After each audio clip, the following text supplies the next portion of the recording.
you for coming before the fiscal committee to hear your presentation of your department 2022 fiscal year budget. But before we move forward, or before I call the hearing to order, I'd like to make a short announcement that actually we scheduled this morning enforcement department, but in the event that we are finished with enforcement this morning, I have asked the president if he can just allow the committee to proceed with the remaining department to present their budget, and his hearing in the special committee for OGM will be conducted tomorrow instead. So it all depends on how we move forward with this budget presentation from the department to the fiscal affairs committee. So with that said, I'd like to first introduce the members of the fiscal committee and the staff. From the OB staff, our legal counsel for today is Counsel Bermudez, Joe Bermudez. With the OB staff, si Tiara and si Zoli. And on my far right, the Senate President, Senator Judo Snyder, Chairman Carl, Senator Carl Neighbors. And to my immediate right is Senator Vinny, the Senate Floor Leader. And to my immediate left, the Vice Chair and the Vice Senate President of the Senate. And my far right is Chairman Frank de la Cruz. And our fiscal analyst, Mr. Dave Limapan. And of course, I'm the chair for this committee, Senator Victor Hoko. At this time, I would like to call our budget hearing now into order.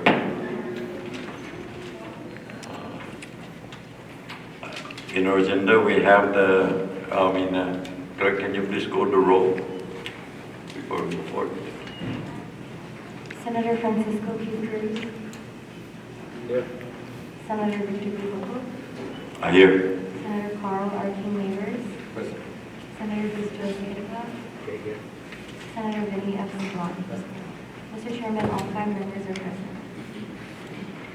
Okay, we've all the fiscal committee members present. We hereby have the necessary quorum to proceed with today's budget hearing. Public comments? Anyone from the public who wants to make public comment?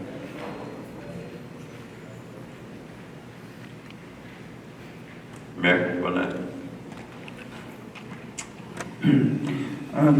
Good morning to all of you, and welcome to Rota. Mr. Chairman, thank you for this opportunity, and to the members of this Fiscal Affairs Committee.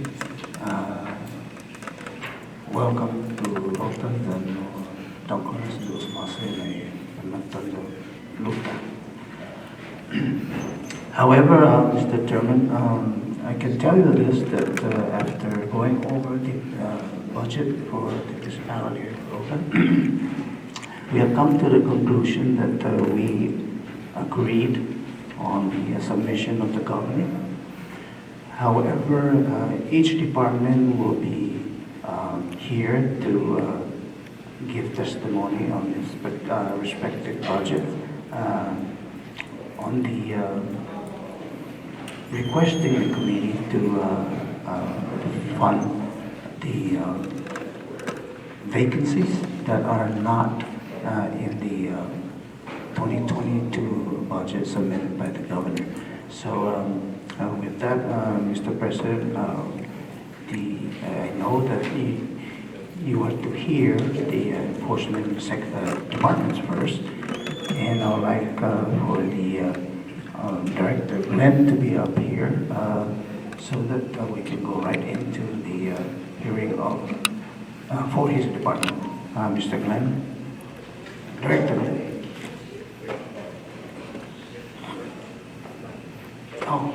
I'm sorry. My name is Efren Khalid. I'm the Mayor of Rota, Mr. Chairman. Dispensa po rin. Okay, any more public comments?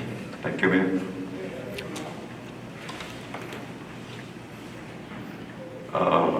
The public comments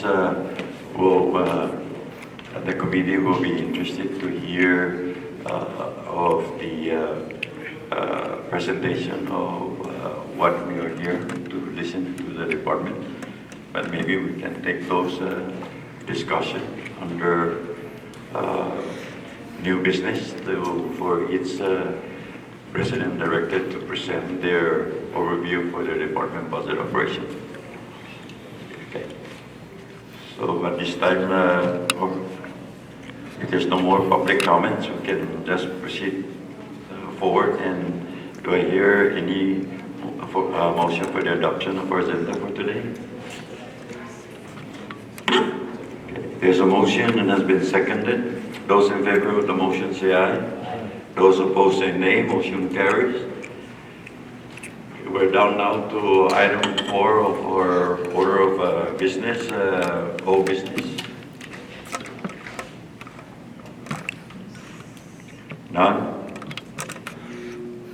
So we'll go now to item 5 under the new business, which is the FY 2022 CNMI budget, specifically to hear the first senatorial flow budget, no testimony for the department. At this time, I would like to recognize the mayor again to present the budget for the mayor's office,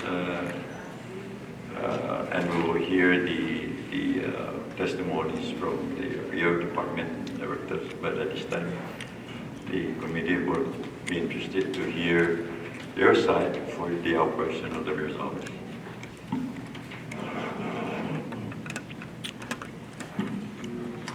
Thank you, Chairman Hoko. Like I said, as far as my office is concerned, the mayor's office that is, the submission that was submitted by the governor relative to my office budget, I have accepted the governor's submission. However, like I said, the departments do have requests to be requested to the committee for their departments in terms of the vacancies. But as far as the mayor's office is concerned, I am satisfied, and I look forward to its approval. So, like I said, here's Director of DPS, Glenn, to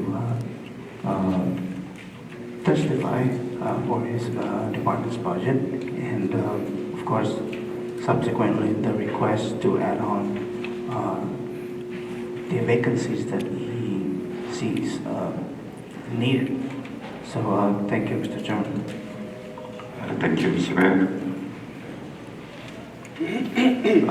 Now I would like to, before I go further to hear the director from DPS, I'd like to ask the committee members if they have any question to ask the mayor before we move to our next witness. Okay. Okay, since the committee have no question to be posted before you, Mayor, I'd like now to recognize the presence of our President Director for the Department of Public Safety to hear your budget new request. Jesus Masi, Mr. Chairman. Before you move forward. Afternoon, Mr. Chairman. Just identify your name Oh. before we move forward. Okay. Jesus Masit. Si Glenn Lizama Maradita, Resident Department Head for Public Safety. Gaigizo Giminamizo, Mr. Chairman, Pupabenayam, Zuditi, Naminsai, Ipuria Suntuni, Departamento Pulusia, Giligitano. Antes de Betutul, Malago, Betulis, looking opportunities by extending a warm welcome home para all. Para Rota, Giligi Gampunis, Lansaipan, and Timian, this August body. Welcome home as well. Now, Mr. Chairman and members of this August body, a few months ago we submitted a proposal to the governor as far as DPS or public safety is concerned. And we submitted an X amount of dollars, by a tune of $2.6 million in a proposal para the governor. However, an alliance and the OMP sa the governor, kalamat to ginapoint nililingan down the line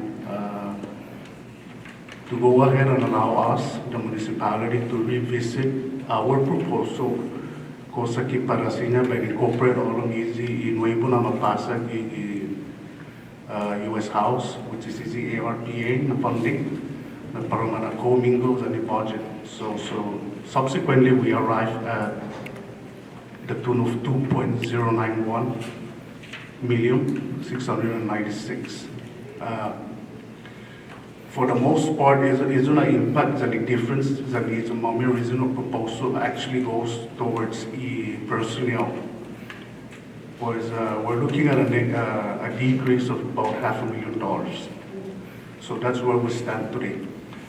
Now, Mr. Chairman, for the sake of redundancy, I just want to go ahead and move on to all others. And our position today of public safety. We're pretty much satisfied with what we're looking at on the paper as far as operation is concerned. Mainly because of the reason that the governor intends na pumatatisis in 2019 enacted budget, which we're pretty much satisfied. So we met that threshold and we won't be having any issue as far as the operations and the personnel. Now, Mr. Chairman and members, again, I would like to solicit your indulgence. There is a favorable approval, there is consideration na por favor, and in atom is the schedule and what we have as far as the personnel. We have a lot of vacancies, and that's one of my the most important part I would say na para be safeguard, because I have right now at least 6 police cadets that are undergoing the academy. In no time, as a matter of fact, August 11, these cadets, if they are successful, will be graduating on August 11. And I need to protect that and do the transition from the mayor's office na position, which is an MOU towards DPS, having them to fill up an FTE para giving a permanent status, giving a police officer award na position in public safety. That is the position today that we have. Is it para advising them once again na por favor kung sino na sudan sa tagwat din na pagtigi given the budget is of utmost important para ang aming police. Again, by extending ng tunas sa susmasi. That's all I need to present today, Mr. Chairman and members. We welcome still for both. Thank you,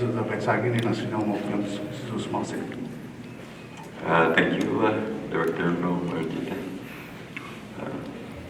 Anyone from the members would like to? Director? Recognize that. Gloria, Senator Municipal.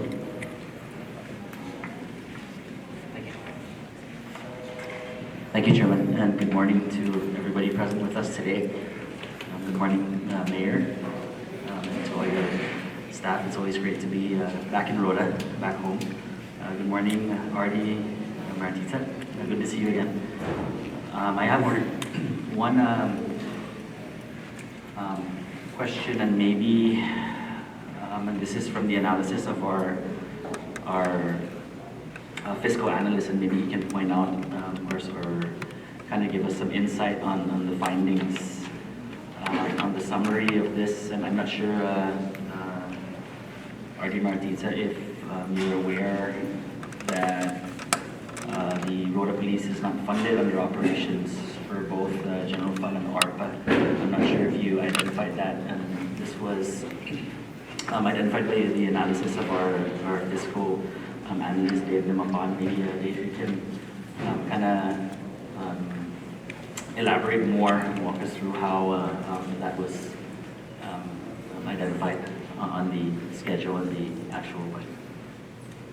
Let me recognize now our fiscal analyst to just provide an overview of what may have not been realized by some new revised submission from the governor's office, and maybe the director can be informed with the changes in the new submission. So from the general fund. So let me ask now our fiscal analyst to just expound a little of what Senator Vidi is alluding to the discrepancy for the operation of DPS Rota.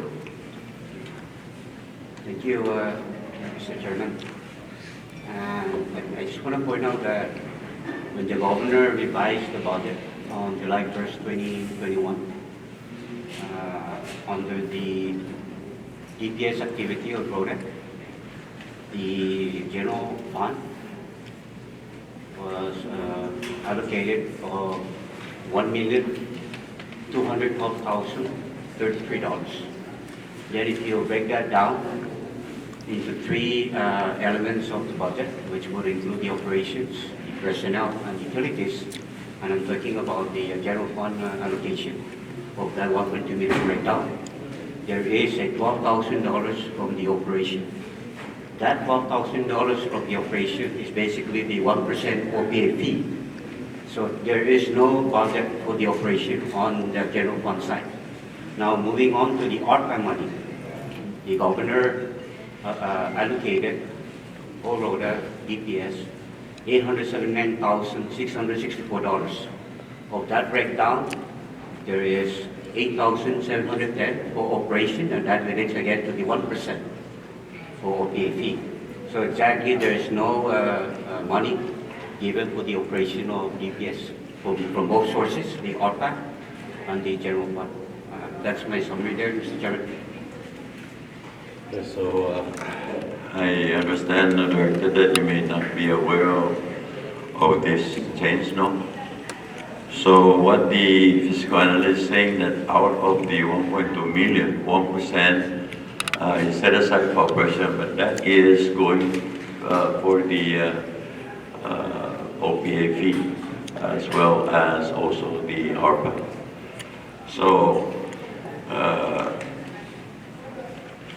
FY19 operation, if you have a copy, maybe you can inform the members of what do you really have during 2019 operation, budget operation.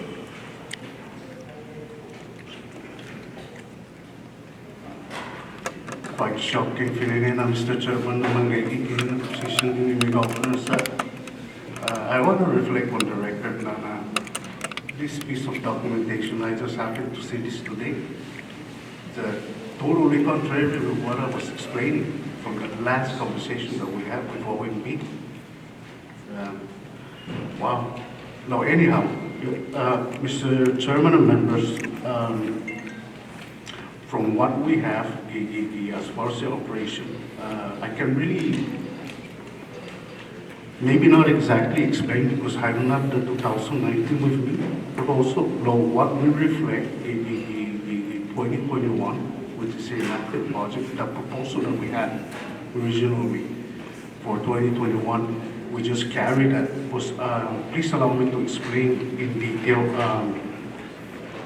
by itemized model ng mga existed mobile requests as far as the public safety is concerned. So for example, the abandoned communication, our request was originally $30,000.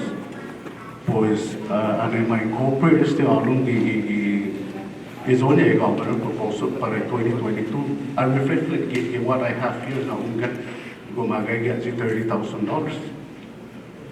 Moving on para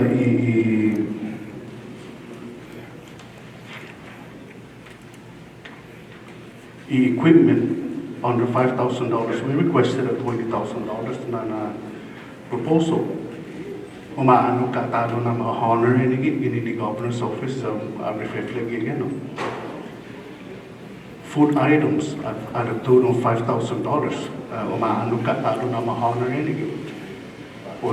For a simple explanation, again, the food item we just think it's a and assisted besties and we arresti. Para na siguro naman yutsu. Freight and handling, we requested a $10,000. Kumaano ka nagigit. Fuel and lubrication, $85,000. Gagagit. Machinery, tools and equipment at $140,000. Mahonera, you know. Oh, I'm sorry. Let me correct myself. Improvements any 140,000 neoman. In machinery, tools and equipment, 10,000 get. Personal training costs, 60,000 get. Printing and photocopy, 10,000 get. Public auditor fee incorporate parliament get a total of 12,000 get. Repairs and maintenance, 30,000. Supplies for office, 20,000. Supplies for operation, 50,000. Travel at 30,000. Pues mangay todo ini na reflect with what I have in Mr. Chairman.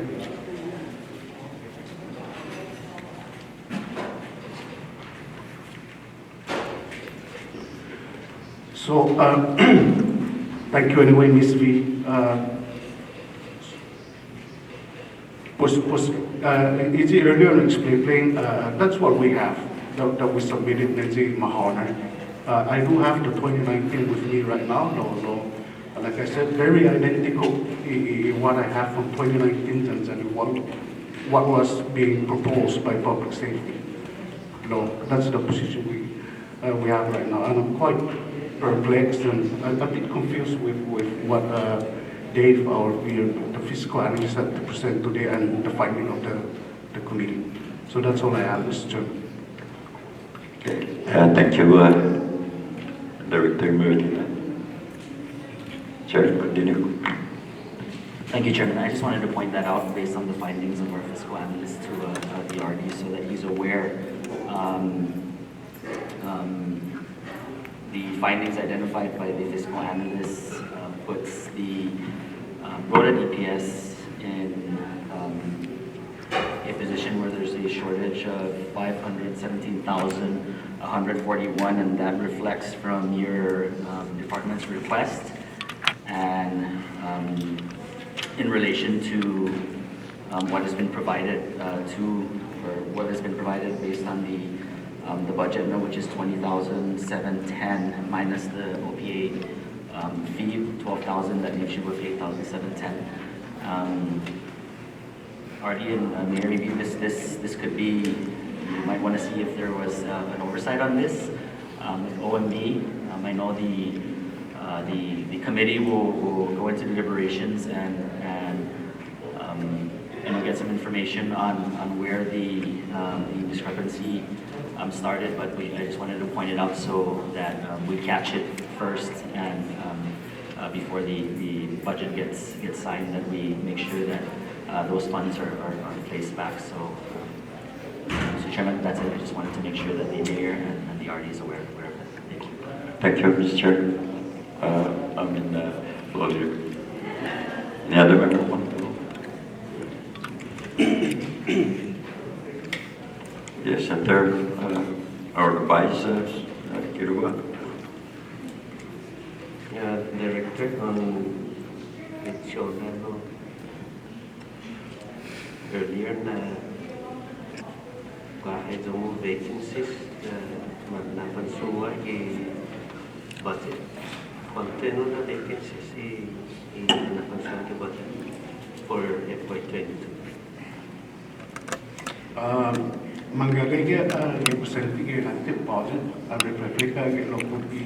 some of the positions were zeroed out. What was submitted for 2022, Manggagaya as well was, like I said, Israel is also concerned kung sino tapatin sa cosa que ven a servicio na positions yan para may restructures, may gawalong siya i-cadet, may babasan na B1 na position ko sa 4,000 problema pata force mamamala na telefon lo 1,000 matsuli na position o ma-strike ko ma-striking the governor's new submission ibizon na proposal. Ang konto na cadet, mga konto Guaha size. size. Okay. The vacancies, Mr. Dimapan, do you know the number of vacancies that are on the budget? And especially those that are zeroed out? Norita, just want to clarify on those vacancies that you are referring that have been zeroed out by the governor. What's showing in your request? How many of those vacancies are showing in your request to the governor?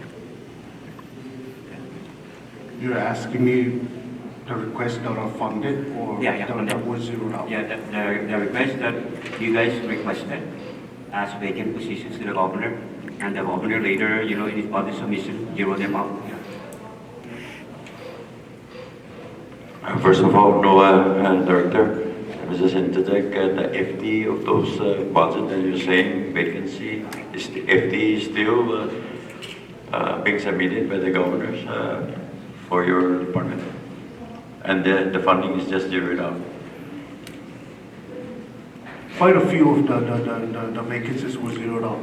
For the most part, Manggagaya. The FT? No, I'm talking about the FT. The FT is there, no, Mr. Chairman. And the question I think is how many of that FTE is still the department have with zero funding?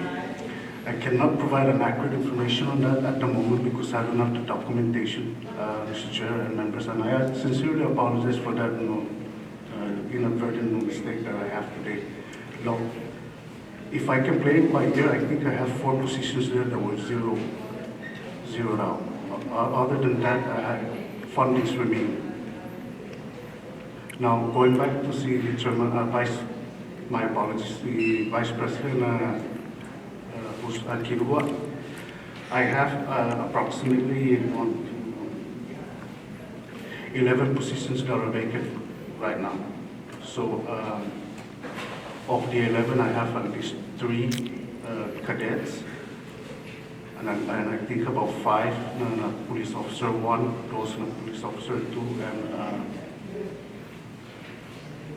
I have an administrative position that is also vacant, but we've already, we are in a position to fill that up, so to speak. So that's where we stand today.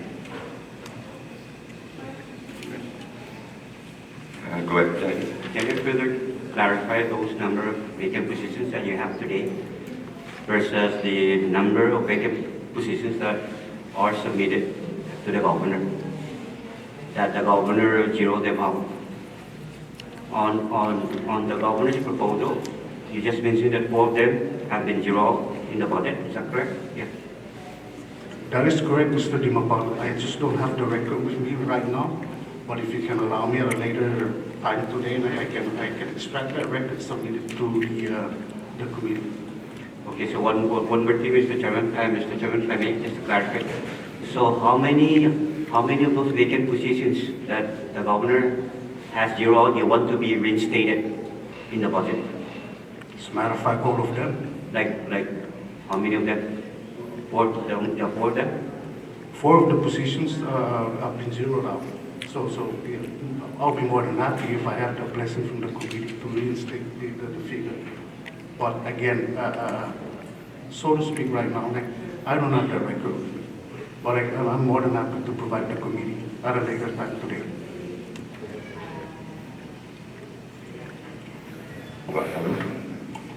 Mr. Director, submission alam naga no 57 na FTEs for DPS. Check. That's correct. So makadumat i-vacancies. To include the Control vacancies. Bureau, To include them. plus the cadets. Not the cadets. The cadets are MOU from the mayor's office. So sampai yang gid manayo is in the vacancies. Ma-transfer still to the DPS that keep the mayor's on the FTEs. That is correct. Okay, so this must be great. Let me recognize the Senate President there. Before he needs to make some inquiry to. Go ahead, Senate President. Thank you, Mr. Chairman. Good morning, Mayor and Director. Just maybe for clarification on the process based on the budget year. Just listening to the exchange with regards to your FTE. So at this juncture right now, the 11 is in motion for hiring. Is that what it is? That is correct. So that means it's up somewhere 80 or in bid. We haven't jump-started paperwork, but that is the position that we're in right now. But it's not funded. Yes, funding remains. Okay. Yeah. So that's good. I think it's important that we get the most updated, pero hindi man activist na nangyayang, pero then is tipo, so that when we can replicate that onto the final product, at least when it gets to the Senate or when the budget comes around, we don't want to leave any FT, hanging with the game of budget. So I think, no, Chairman, you're pretty much aware of the process. So what's the turnaround time in terms of the processing of this, from announcement to going through the motion of the signatures to then calling these people to the operational side of things, to facilitate this thing? What are you looking at? 2 months, 1 month, or 1 week? I pray we don't go that far. So really, once we submit those papers and it's out of our hand, the best thing we can do, or at least in our part, is to continue to follow up. Well, that we follow up and try to find out what is the delay or whatnot. Okay, thank you. The reason why, Mr. Chairman, I asked that is because we were working with time, in budget, it closes, no? So we're almost into August, so I suggest that we monitor those so you don't lose out. At the same time, reverting back to Vice President Kitwa's question of which are those part of your requests, 50 something, no? And if that is the case, so it's even more important that we make sure we follow through. Now to the operations, how's the in terms of your allocation for this fiscal year? Is that pretty sufficient?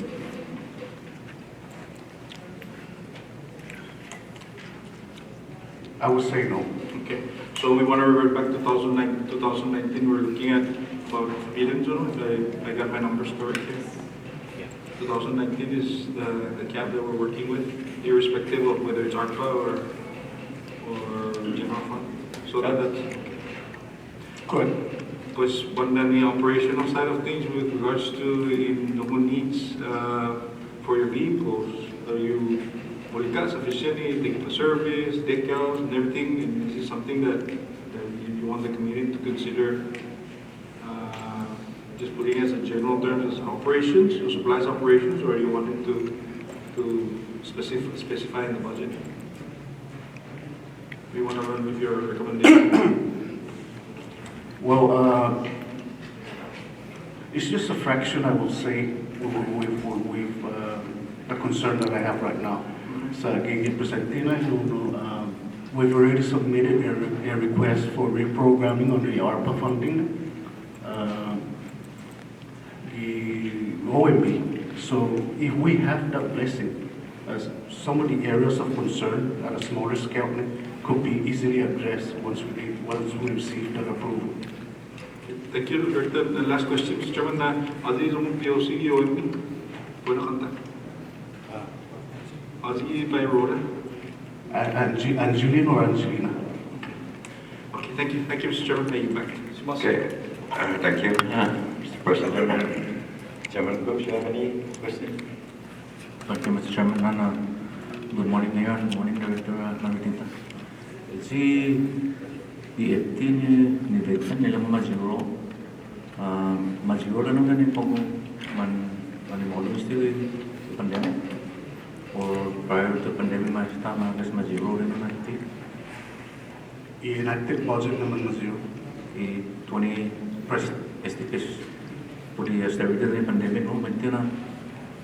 I am most certain. Okay, now, the move operation, I know na very essential the public safety, no, pwede ko na department pro deliver services di komunidad. Based on the pangko, short of, natin, understaff of ako, no, especially the COVID-19. We're trying to prevent the general problem na pariwa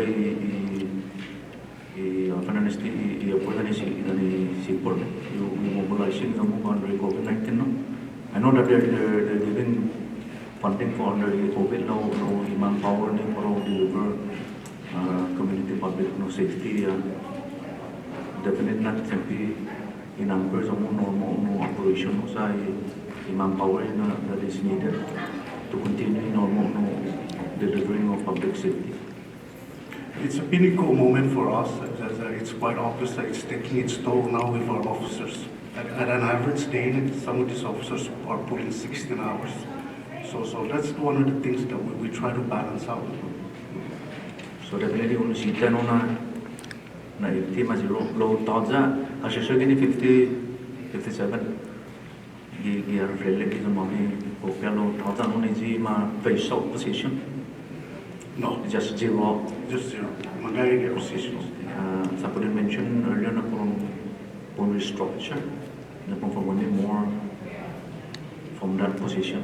No cadet, no pong cadet, the promote no sufficient delivering of public safety to the community.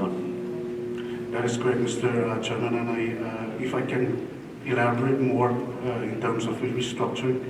So, for example, I have 2 police officers, 2 vacancy, and at least 3 police cadets vacancy. So my intent is to try and restructure these positions to a PO1 position so that I can fill the gaps in terms of the police cadets that are coming in. Okay. Thank you. I know that it's very critical to public safety para safety ng publiko. Mr. Chairman. Thank you, Chairman Cruz. Anyone from the members again? Okay, no, Director, kalang didi, sabihan mo, focus todo di is more request na, lo, may paisinas di Paulo, in 2019, na budget year 57 is FT from that period of time. That is correct, Mr. Chairman. Kaya 2020, gagaya 57, lo 1.0 out na FT.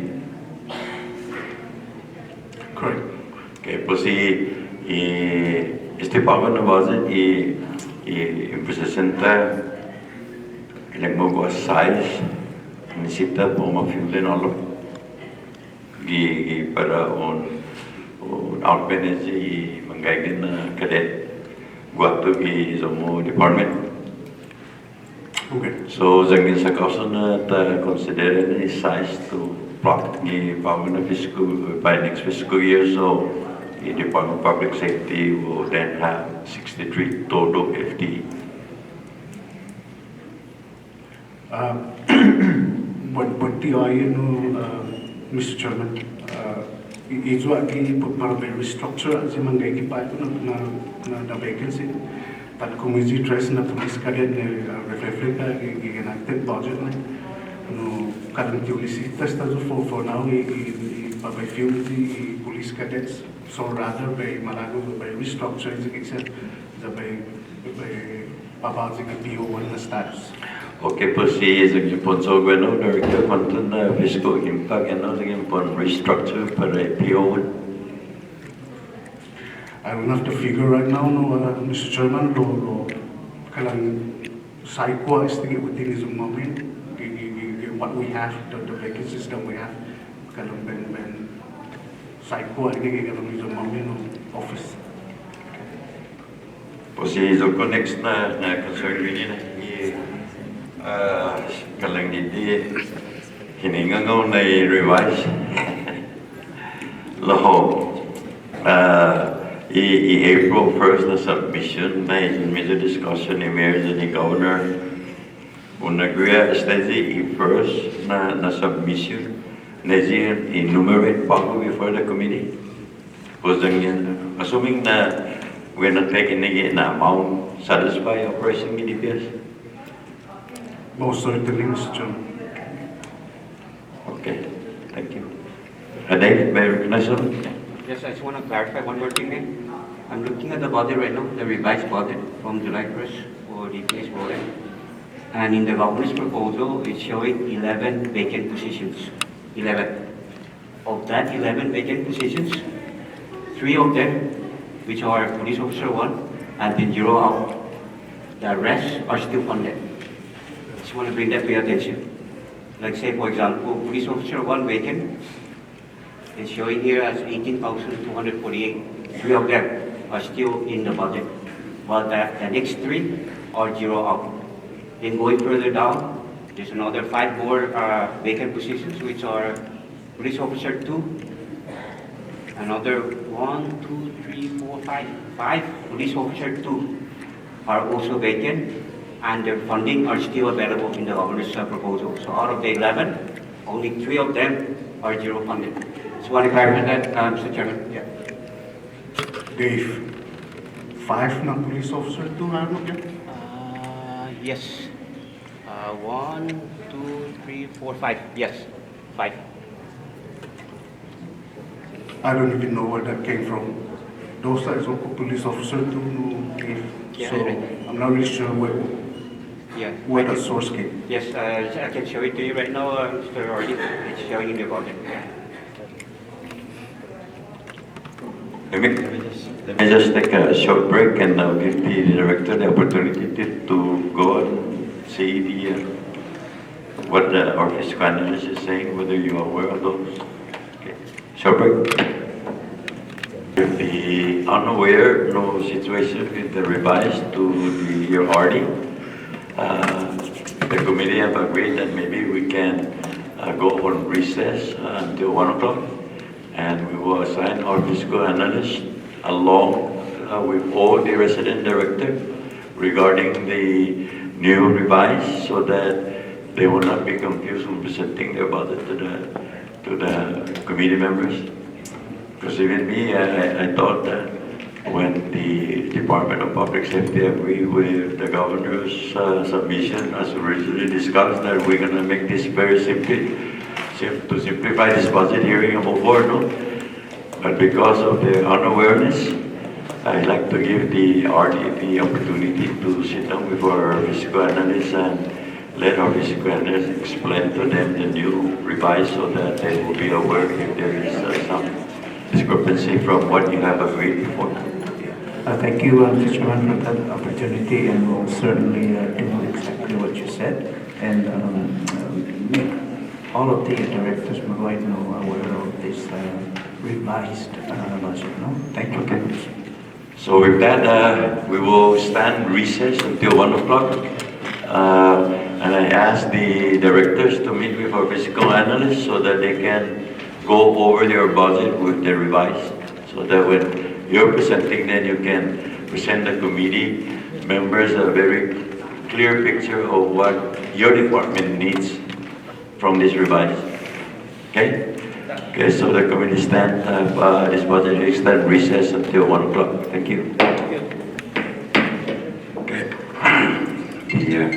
committee is back now to its budget hearing after recess, and we'd like to convene back our budget hearing, and we're still with DPS to further to inform the committee of his budget request. Director Matita, you can proceed. Mr. Chairman, durante the recess, Mr. Chairman, the members were masking on principal the morning among the Departamento of Policia. Along those lines, no, esta committee si Dave Dimapone, fiscal analyst, no, public confirm issues that committee vacancy ne hanno, exactly di managesi fondonia. We came to understand and trace a point of Dave na police officer trees vacancies at Taja, Zanguno lazy clerk types. So quattries together tamana sa second earlier. Para verifying ang so talo na zunizo indulgence, zunizo support na kumusina por favor na digesti fundona za o inarekla na situasyon ni za cadets. The abandoned operation talo I stand corrected. The documents that was provided by the was very accurate. That was as of July 1st, I believe, na nasa pinalong the Senate. The presentation that I was making earlier was outdated, I believe. It's unfortunate that we never received an updated copy. What I was presenting is inaccurate. So again, I stand corrected on that. Pag-verify talon sa kuluna sa dinansya na the Departamento of Policia. We were left with 20,710 to operate for the remainder of fiscal year 2020. The bulk of the proposal for DPS goes to personnel. I mean, I'm still searching for a logical explanation as far as the governor's submission. I haven't got an answer yet.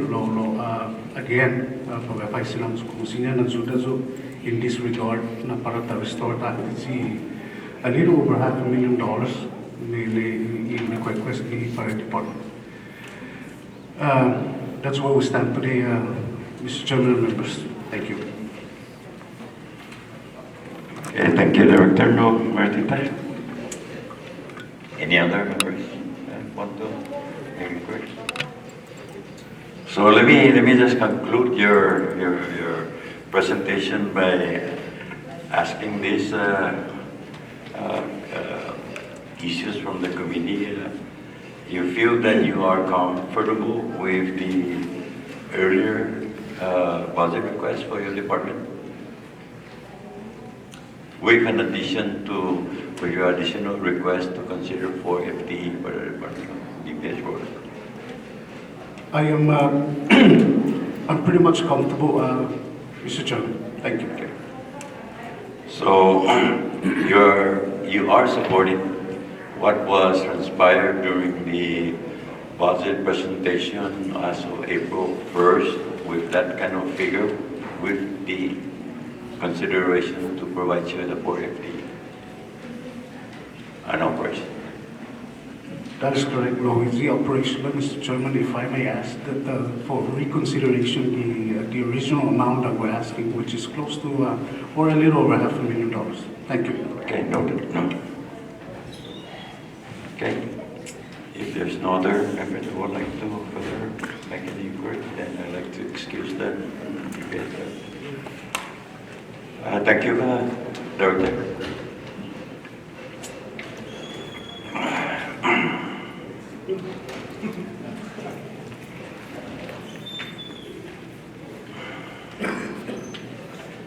Next, Mayor, who's the enforcement? Defense? Defense? No, antes si Chief Ron, representing the Deputy Commissioner. no Zawa Amanday who Samantha no Mr. Chairman na no si Zeus Masi may man recess it the no Dave Dimapang ni analyst and financial analyst no na fan prendihan mas may submission ni governor ja no uno na question no bunti tiham sa pag-advise bunti directly governor ni si guazin ni lingiya para betatize 2019 budget. Pues lo que al mismo tiempo general fund ARPA submission. Jagi dos guane conflict guane molingnya ham gi 2019 ki ARPA and general fund submission. Jan lo ke guahajin na department molingnya gi ARPA general fund submission ki 2019. Pues mono bueno exactly para betatize.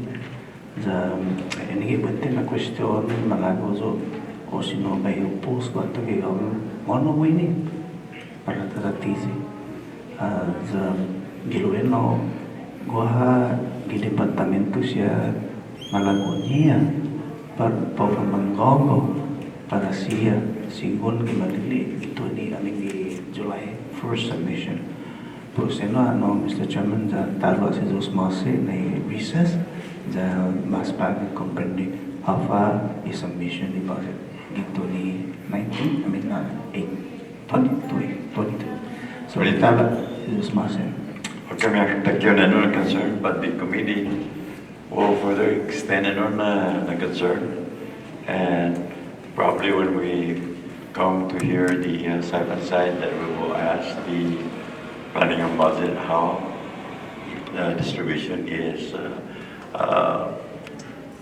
being allocated from ARPA, from the regular general fund. And but what the committee would like to find out is the submission after receiving the April 1st, you have reviewed and the department and basically agreed on what was placed down in 2019. The only obstacle that you are finding out now is that the year 2019 budget on the local fund sometimes is better than now combined 24 budget 22 and the ARPA assistance. Correct. So those are the things that we would like, also the committee would like to source that out from planning and budget, why that discrepancy. Rather than helping more, why would it be, why would ARPA funding are decreased from 2019 rather than increase for 2022. Right. So maybe from your end, it's good to communicate with the governor. Yes.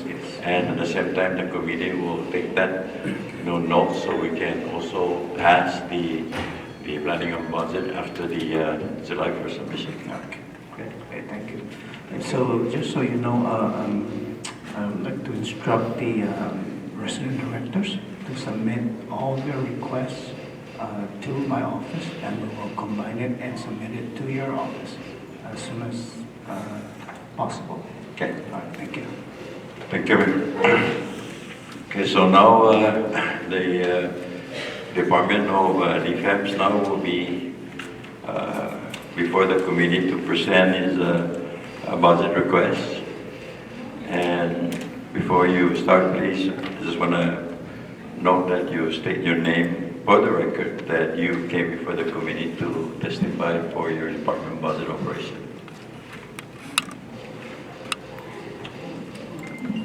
First of all, I would like to welcome you guys to Rota. And my name is Ron H. Ogu from Defense Acting Deputy. Deputy could not be here due to extend his apologies not being here. So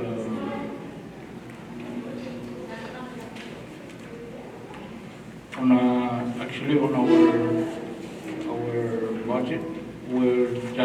follow the 2019. We're content with that, thanks to Dave Limpan. We thank you for showing us this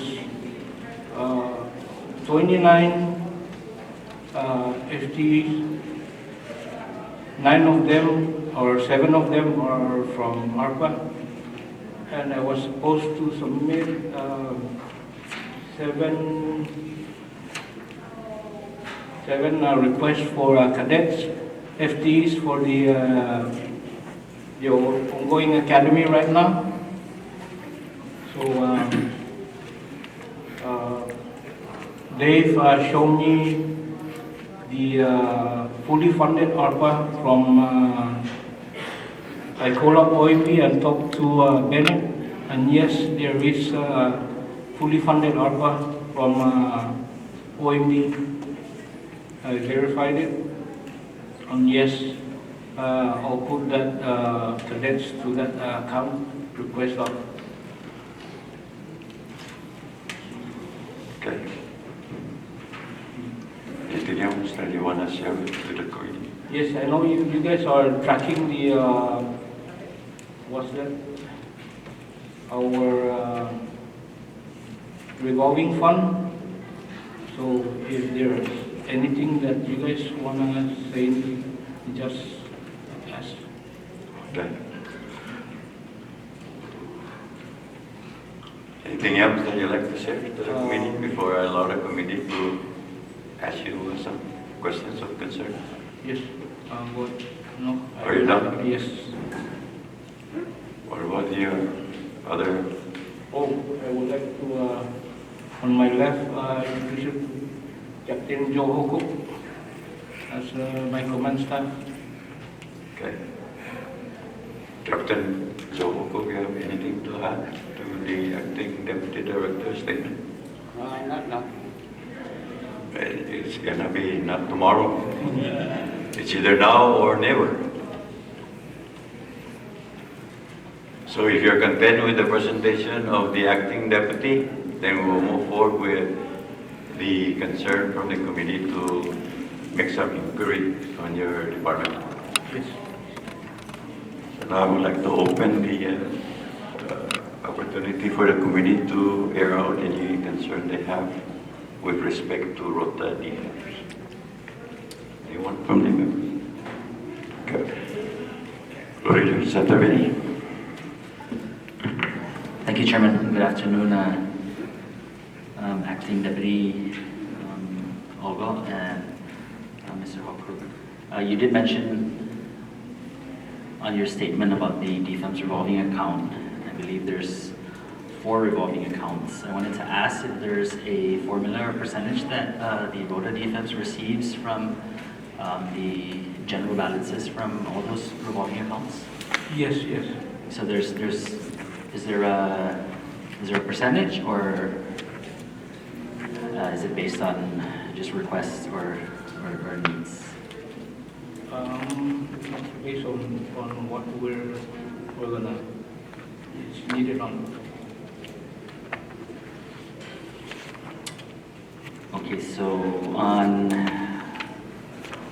for fiscal year 22, there is a you have a combined budget of 989,533, and that's about 359,571 in addition to your request. So is the department or the Rota defense content with that amount that is going to be budgeted?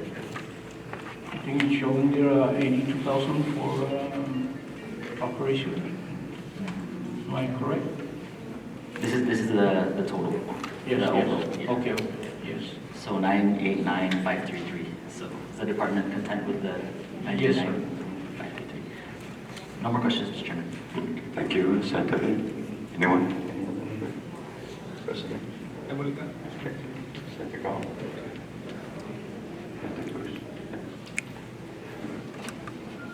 Thank you, Mr. Chairman. Acting Deputy Commissioner, you mentioned earlier the seven cadets Yes, or yes. under ARPA funds? Actually, they are right now they are under OIA grants, but I go ahead and ask.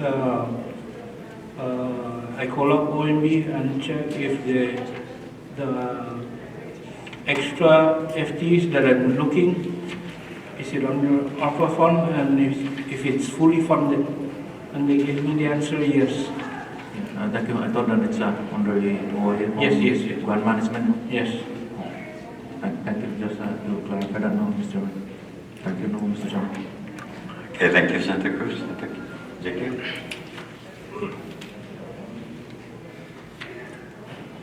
No, Mr. Acting Director, for this term, make sure that for the revolving accounts, assignment si Florida number 4 is in meeting na revolving accounts. On sinya share dynamic kontu sa bakti bagian ng kaya revolving account. Then often in the CCB revolving accounts. Yes, we have one for fire safety building code account. That's the balance right now is 1,056. We're using this for trainings and maintenance of our vehicles, and also in case we need any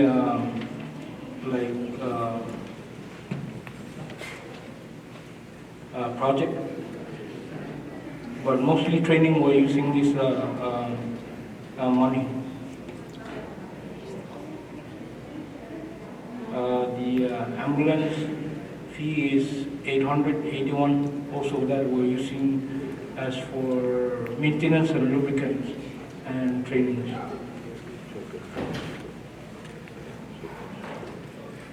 The balance for these two is 1,468.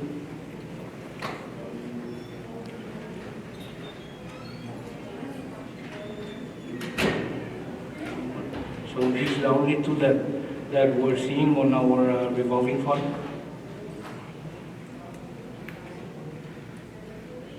This is just mostly Mr. Thank you. Thank you. Okay, kalang dosa na revolving fund of Summit, Pranto is on the balance.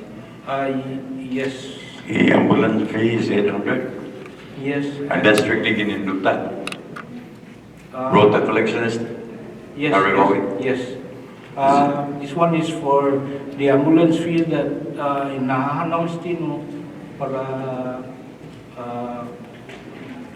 we're doing off island in Nahanaw through a computer. They gave us what amount during the response and the collection. Okay, let me just rephrase. Rota defense ganabesti for an account, dosa an account in sa service i-revolving. Yes. Okay, and we just the dosi ambulance, Yes. then fire safety. Yes. So galon first sanitorio, collection fire safety is approximately 1,000 plus. Ukulele. No. Sige, bago i-balance. The balance. Yes. Okay, the ambulance fee. Yes, And again, okay, so the balance as of today. Yes, sir. Plus, ang na set besti quanto percentage manandam sa magi or upon the request o quanto nisita. It depends on Gizonomi response and how we get I'm saying about Medicare, Medicaid, process so we get out of that. By percentage or upon request of X number of dollars. Of X number of dollars. But the defense Rota will have to make that request a specific amount of what is needed, both service, those na account and undertake in a service. Yes. So nothing fixed figure as to quantum monthly? No, nothing fixed figure. Do you want to see a fixed figure of Rota getting from the revolving account or no? Or are you satisfied with the present operation? No, I'm satisfied with the present operation. Okay, that's what I want to make sure. Yes, sir. Okay. Okay, i-open account i-qualify ang zupan pan manulit. I-dos na account i-qualify ang zupan request. Galo may revolving na collection. That como i-revolving no collection i-file lane. Yeah, that's it. It's in the works. Actually, a commissioner came over in discussion, I know. So as soon as we said I know to do, simply maulit ito niya account. Guanay man request samsung in a revolving fund specifically if fire lanes above and implement fire lane Rota. No, sir. No. Okay. Postaza ni mamantab amsung winin na revolving auto dyan is dos na revolving account. Yes. No. Now, what was it says against the cost na zero sti dos na revolving account na tatap na. Kau flexibility in the fire lane account. When Mazuda sa request samsung sa zero balance sti dos na account.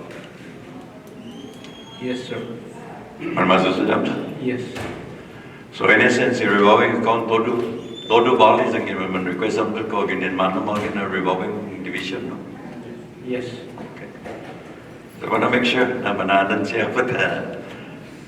Sa zangin ti manadan siya sampai i-komite ni institut niya. Ipo mana siguro na masya tao sa fire lane luta or obviously your turno saipan ambulance fee revolving. Yes, we're also getting help.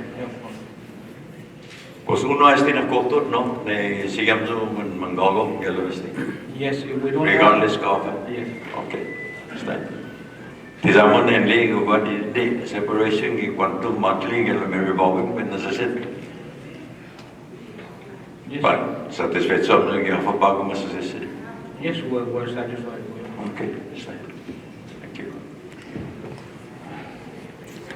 Now if I know Manon sa pupunta bago na submission ni budget peso mo operation ko earlier ki April 1st or i-revise ki 2019 24 2022 July 1st. We'll follow the 2019.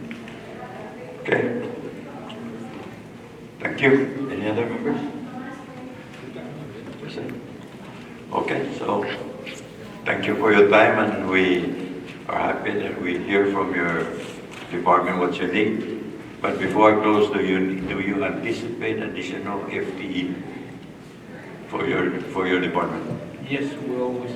And this is the FTE that you are anticipating or those that are being now undergoing cadet training? Yes. And how many is that? 7. So you need additional 7 from the present FTE? Yes, that's what we're looking, but that's what I request from OMB, if we can use that fund for the cadets also. What funds? The ARPA funds. Okay, so do you need the additional 7? Yes, sir. Okay. Okay. With that, nothing else that you want to share to the committee before we excuse you? No, sir, but I would like to thank you for this budget hearing to hear us for our defense side. Okay. The committee will seriously look upon your request and any miscommunication with the new submission, then the committee also will take note to meet with the department that provided this new submission for July, if there is discrepancy. Okay. So, thank you, Mr. Ogo and Mr. Ogo, and you may be excused now. Thank you. Thank you.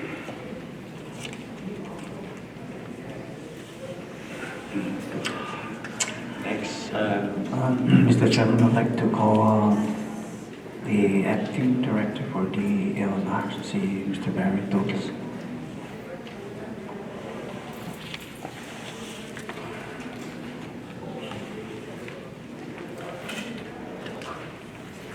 Yeah.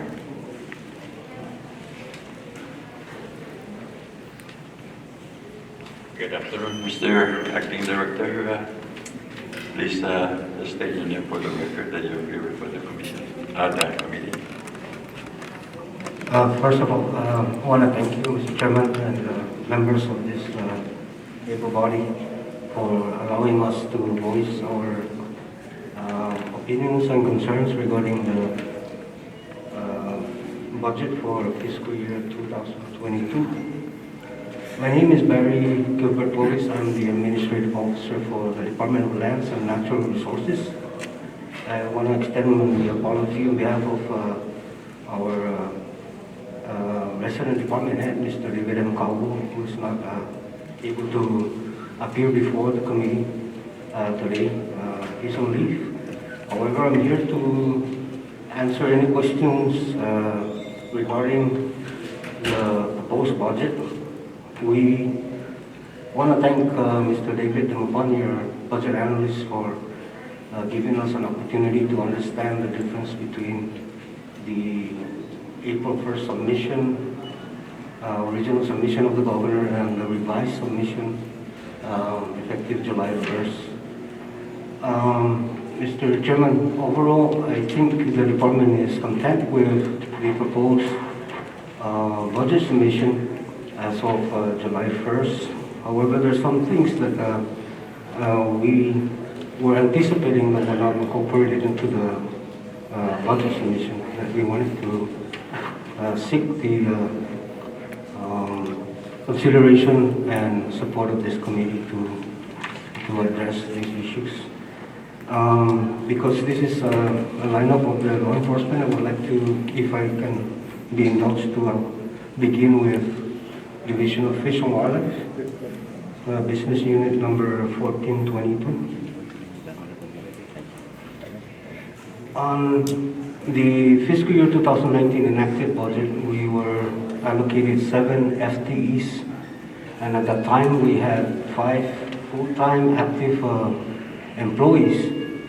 However, because of the shortfall of funding, we were not able to fill those 2 vacant positions. It carried over to the subsequent fiscal years, 2020, and then it was eventually phased out on 2021 because it was zero funded on FY 2020's approved budget. Here we are today with the budget proposal as of July 1st. The governor's proposal restored back the 7 FTEs.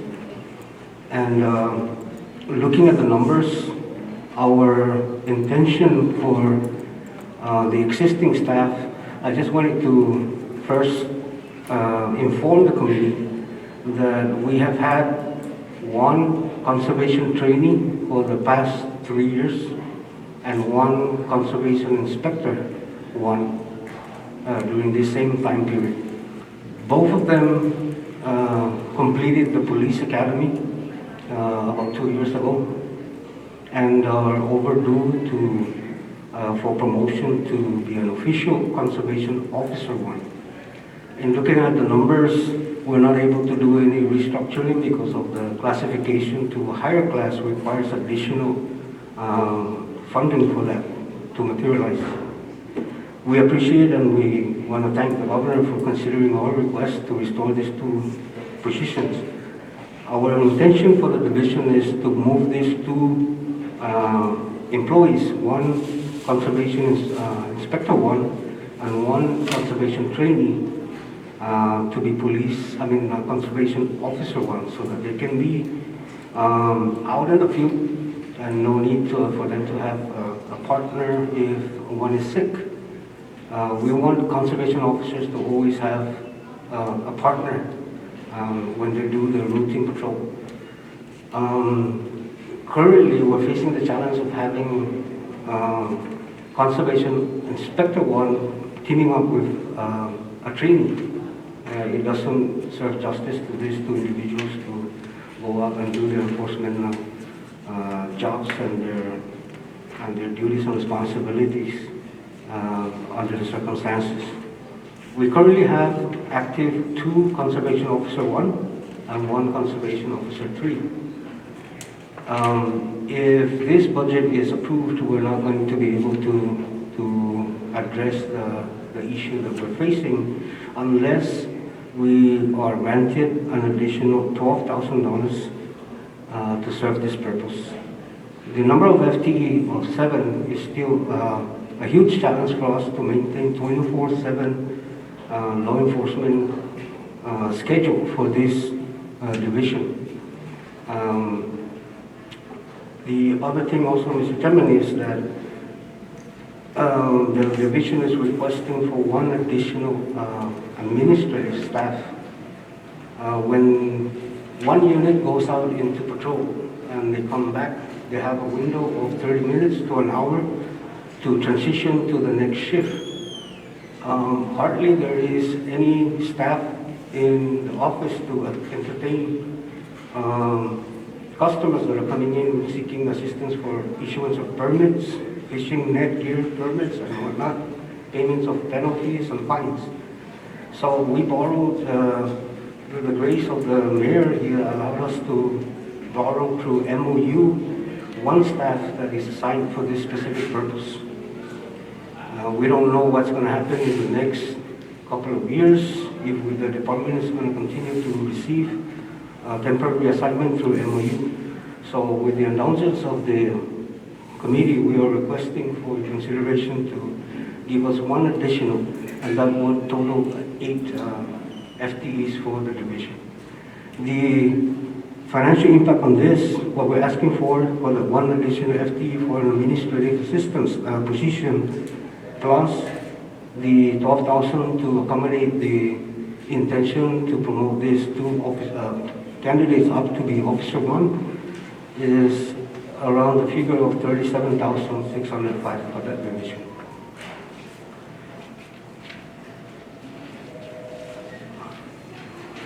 I still have 4 other business units if I can.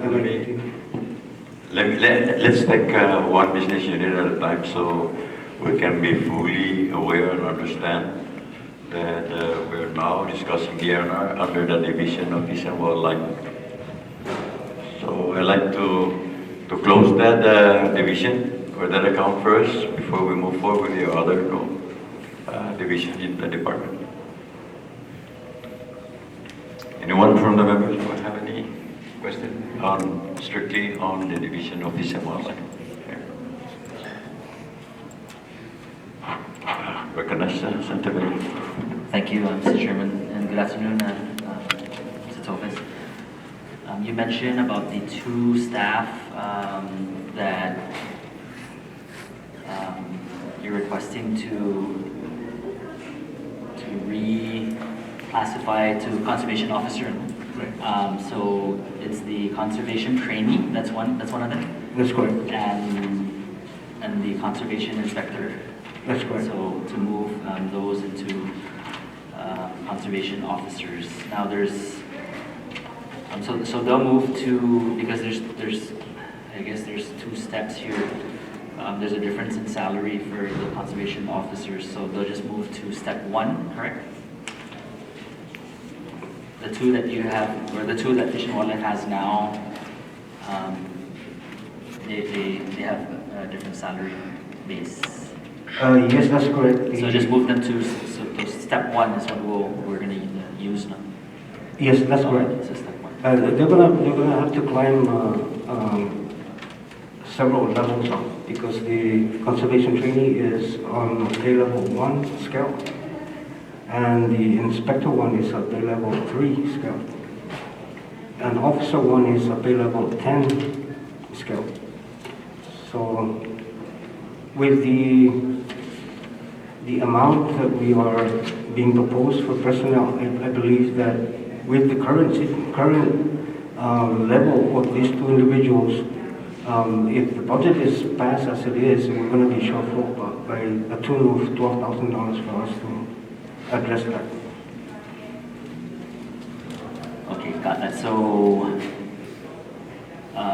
will that move, is a request to remove the position of conservation trainee and conservation inspector, or would you like those positions to remain? We would like those positions to remain because when we move, if we are given this budget right now, because we only have 5 active FTE currently, and with the budget proposal by the governor, there's 7. So what we would want to do is restructure their position currently, and if OMB or OPM allows us to do that based on established rules and regulation, then that's the route we're going to do. But if not, then we're requesting that $12,000 additional so that we can open those 2 official round positions and let these 2 candidates apply for it and go through the examination process. And then our ultimate plan is to go back now and open those 2 positions that will become vacant at an entry level so that we can have a complete set of conservation officers. Okay, so the move is to, it'll improve the operations, no? Make it so that they can function on an individual, they can function themselves as conservation Yes, officers. that's correct. Okay.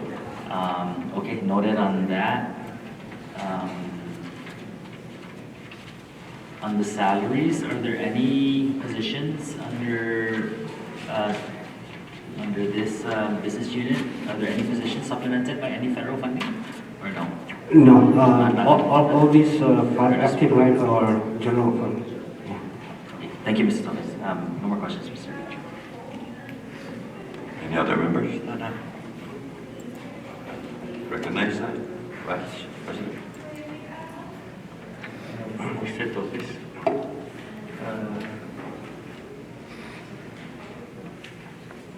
there are times when we come to Rota and we would see fish and wildlife people from Cyprus. Do they have any FTE funded for fish and wildlife for Rota?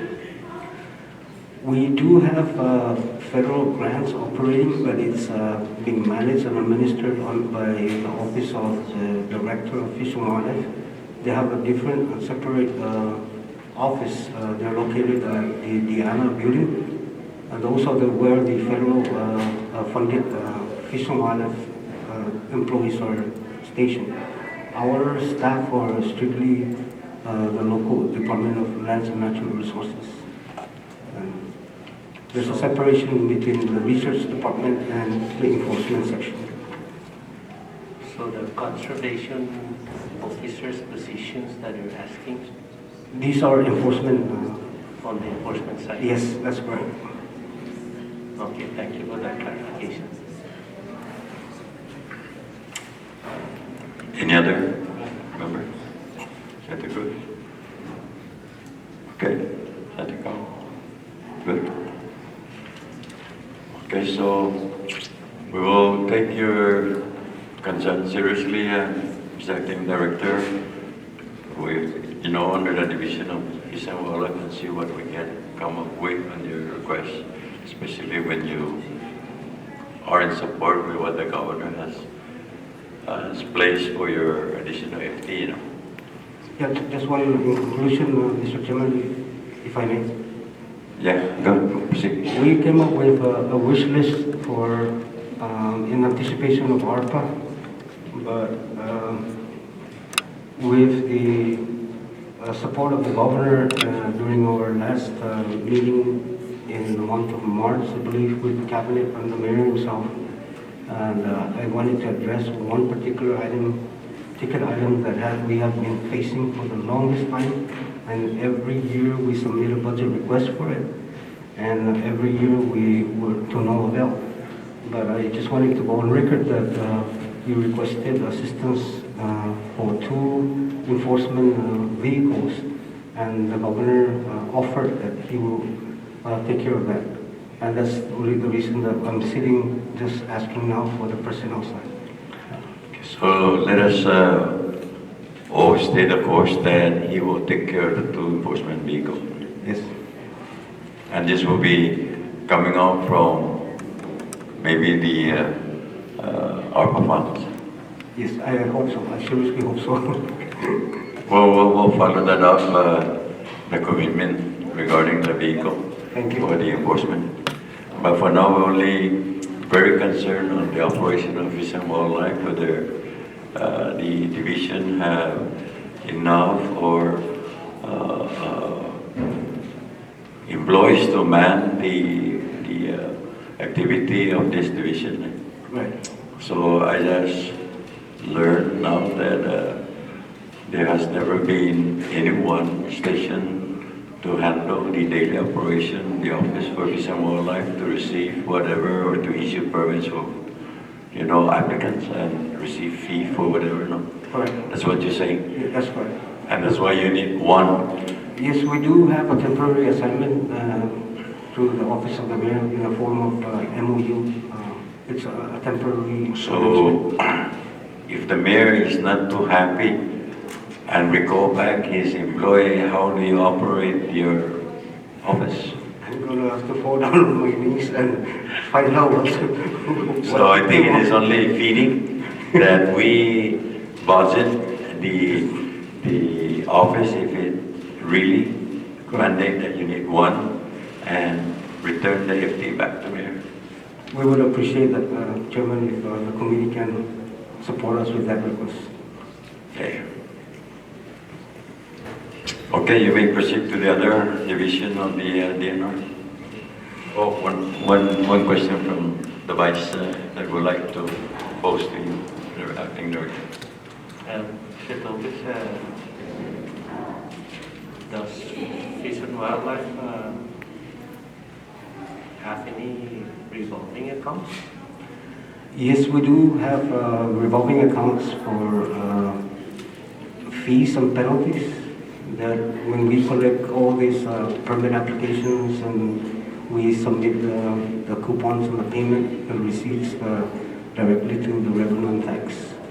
And we do make use of this account if we are running shortfall on, for example, fuel or whatnot, and we use them for the operation of Fish and Wildlife.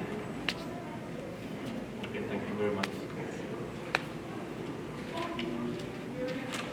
So do you know how much is your revolving account under this? Mr. Chairman, I was so busy doing our wish list that I forgot to identify the available resource at this time. I do apologize for. Who is authorized to spend that money here, or you have to get concurrence from SACMED? Since I started working for the DLNR in 2014, when we do purchase requisitions, it's always been our mayor that signs off on the purchase orders. Okay, good to know that. It's not the Fish and Wildlife and Saipan controlling the revolving account here for your use No. utilization, no? Okay, that's good to know. Okay, the biggest chunk of our DLNR department is the Division of Agriculture. We have several sections under this, and the administration office consisting of 3 staff, which includes the resident department head, myself as administrative officer, and 1 other administrative staff, the administrative specialist. There's only 3 of us, but we fall under this business unit account. The other sections of the Division of Agriculture consist of the forestry services and the agriculture equipment service, and it used to be the quarantine. Looking at the numbers, I believe the 4 that will transition over to finance, that is the cost of our overall budget that will shrink. We currently have 18 active employees, and we lost 4. We were anticipating to submit a request for additional FTEs for equipment operators, but at this time, The resident department head is satisfied with the current level that the governor is proposing because it's greater than our level back in 2019 fiscal year. And we're talking here agriculture, no division. Division of Agriculture. And how many staff you say? There's originally there's 18, but we're down now to 15 FTEs. In 2019, we had 19 FTEs, but one of them was phased out, and in this proposal, it's being restored back. We surely want to request for additional FTEs for other needs, but at this point, I guess the department is satisfied and content with the current level. We have been able to operate with the skeletal personnel structure that we have now, and we are able to reset ourselves and reassign individuals to certain services that are needed most.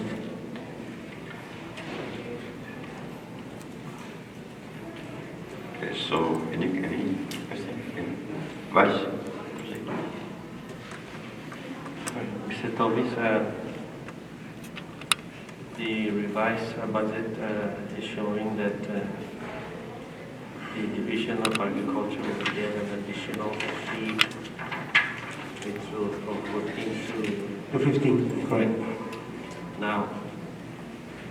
I believe some of your operational funds derived from the revolving funds, is that correct? That's correct. So if you don't have operators for the equipment, how can the division make money to replenish the revolving funds? Currently, because when we did our budget proposal, our submission, we were under very strenuous times, and we weren't able to forecast the needs of the division at that time because of the fact that we were lacking the tractor equipment. But we made a procurement. A new tractor will be coming in the month of October. We have 3 operators with only 1 equipment at this time. We're cross-utilizing the other operators to service and assist other agricultural programs such as the coffee propagation project that we're doing out in Savannah. And the other one also is assisting in the aquaponics learning center revival for that particular program. But yes, you're correct. If we don't receive any collection, then we don't have access to funds for. But basically, we use those funds to augment our shortfall when it comes to, for example, fuel and lubrications. The greatest challenge that we have now, and we're under discussion with the Secretary of DLNR, is for us to go back and revisit the equipment service regulations. But we were kind of hesitant to do that under the circumstances where we're in an economic crisis. The per hour rate that we are charging for the fees for the equipment is $8 per hour. $8 per hour, and the diesel is costs more than that per gallon. And we made some recommendations for us to revisit the rate and maybe make some revisions so that we can address that particular issue. But we have been heavily dependent on the appropriation from general fund. If we have a shortfall, then that's when we come in and tap the revolving fund. Okay. So, President. Thank you, Mr. Chairman, and good afternoon again, Mayor and Mr. Davis. Just out of curiosity, while we're still in the same subject, I do know that to a certain degree that the produce is a very consistent activity here, and the municipality or our farmers are able to export some of those to our sister Mr. Ivan Wong. How much involvement does your agency with regards to statistics or information resistance for that matter with respect to these kinds of operations? I'm glad that you asked that, Senate President, because that was one of our greatest concerns when we received notice that the governor signed off a directive to reorganize the Division of Customs and created Customs and Quarantine. We were using, since 2014 when I came in, we established in-house policy for these 4 quarantine inspectors to work collaboratively with the exporters, and we started collecting data in terms of the weight and the type and the class of produce that have been exporting out. And we have been reporting that out on our quarterly department newsletter. And we were so happy to see that there is a growth in terms of the agricultural activities. With this directive now and the reorganization, we kind of lost that, we're handicapped now when it comes to collection of data. We're hoping that the new division will carry that over and continue that program so that it can guide us to see where are we in terms of production and where are we in terms of what are the things that we need to do to work together with the stakeholders, especially the farmers that are receiving our services. We were using those data as our guide to show that the direction that we're taking is effective, and what areas that we are failing, it guides us to address those issues. One of the biggest things now is that there is a great downfall in exportation because of the fact that we lost operation because of the downfall of the tractors, the equipment, and the other thing also is one of the operators became medically declined in health condition, and we had to transfer out to a temporary transfer until we figure out what we need to do to address that issue. But we are using the quarantine inspectors at the airport as well as the seaport for them to collect those data. But now that they are no longer in our hands, we're hoping that the Department of Finance will continue that program so that it can help us in the municipality to guide us on what we need to do to improve more agricultural programs and services. Thank you, Mr. Tokusei. The reason why I asked that because there's potentially a assistance that's going to be extended to the municipality with regards to the industry itself. And I'm a believer that with the production here, if we can able to feed our own residents here in the CNMI with the production here in Rota, that would be a big help to our farmers. But that's good that you point that out as far as the transfer of quarantine. And I don't know if the the Director of Finance is here, probably making note of that, and maybe through a joint effort, just transition out. If you feel that you still want to oversee that particular aspect because you extend now extension service to the farmers, that would really determine, of course, the mayor and the RD's, memorandum of understanding. Because I know that I think there's a transition period which have probably done in terms of the enforcement, but there are other elements under that aspect that, like what you just pointed out. So I think it's important to use those information to drive what the mayor's potentially going to be receiving for the municipality of Rota to help our industry here and farming. So but that's kind of like side separate from the budget, but I just wanted to mention that to just kind of keep in the back as we deliberate moving forward. Thank you. Thank you, Mr. Chairman. Okay, thank you, President.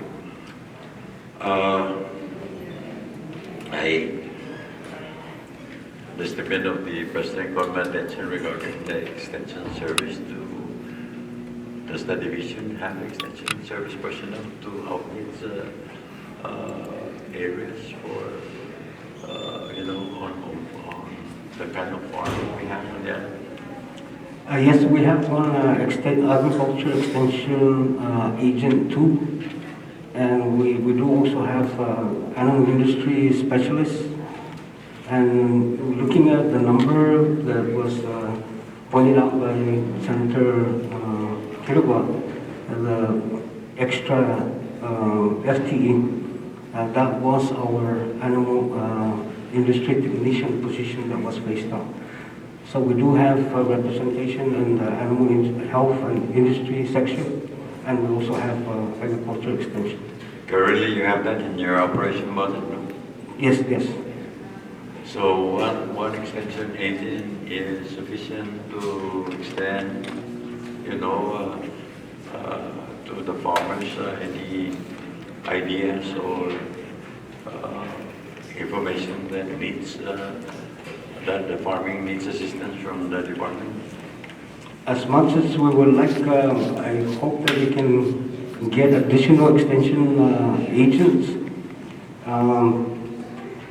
Our extension agent currently is working with the department in developing the coffee project expansion in Savannah, and that's something that we are propagating to try to distribute out to the community, because we have a very lucrative market that's developing. We have interest in Asia for the particular genetic structure, as we may call it, with the kind of coffee beans that we are producing that came out of our Rota mountains.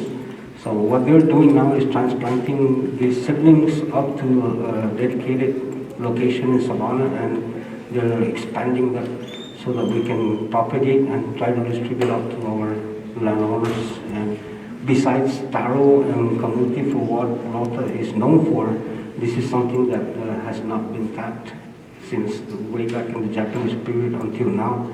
And we do, Mr. Chairman, need an additional agriculture extension service for this expanding services and programs that we're developing. And the reason why I asked this about the extension service, because extension service in the past years, way back, they are outreaching farmers and taking note of what is being planted for marketing outside Rota. And during the confirmation hearing of the Commerce Secretary, I heard a concern regarding the return of service or program on the gas on scale on island. But in the absence of any statistics to other farming, type of farming like vegetables, watermelon, aside from taro and sweet potato, it is difficult for the Department of Commerce probably to engage in what kind of gas on scale when we do not have those projections forthcoming. So I think the extension service personnel will really engage its statistics or investigation as to what kind of product is forthcoming, and share that work collaboratively with Commerce so that they can understand what kind of gas and scale program is really available. And thank you, Mr. Chairman, for bringing that up. And that is the reason why that we implemented that data collection through our inspectors at both ports, the seaport and the airport.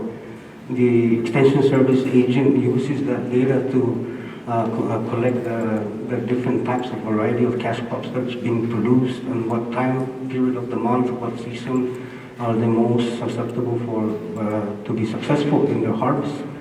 That is the job of the agriculture extension service. And we also, because of the fact that we are receiving some kind of aid due to this pandemic, we are through the federal grants, we were pushed to go out and do more extension outreach in the animal industry.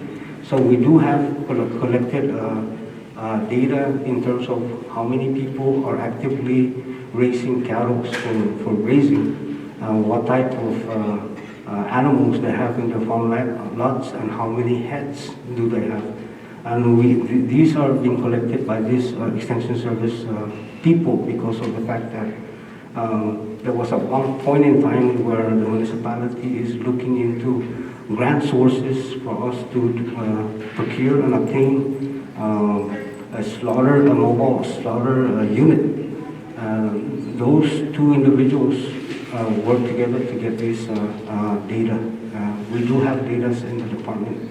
It's not a validated statistical data because these individuals are not trained as statisticians, but we're using this data collection for our own purposes. So right now you have one extension engine for farming? Yes, that's and correct. the other extension is for It's animal? for animal industry and health. So you have that on hand today? Yes, that's right. The additional FTE that we're looking at now is the restoration of the animal industry technician. That's something that I'm going to have to go back to the books and verify that and validate. Mayor, I did recall some times ago that you requested also for a slaughterhouse. That's correct. That's correct. And any status of that?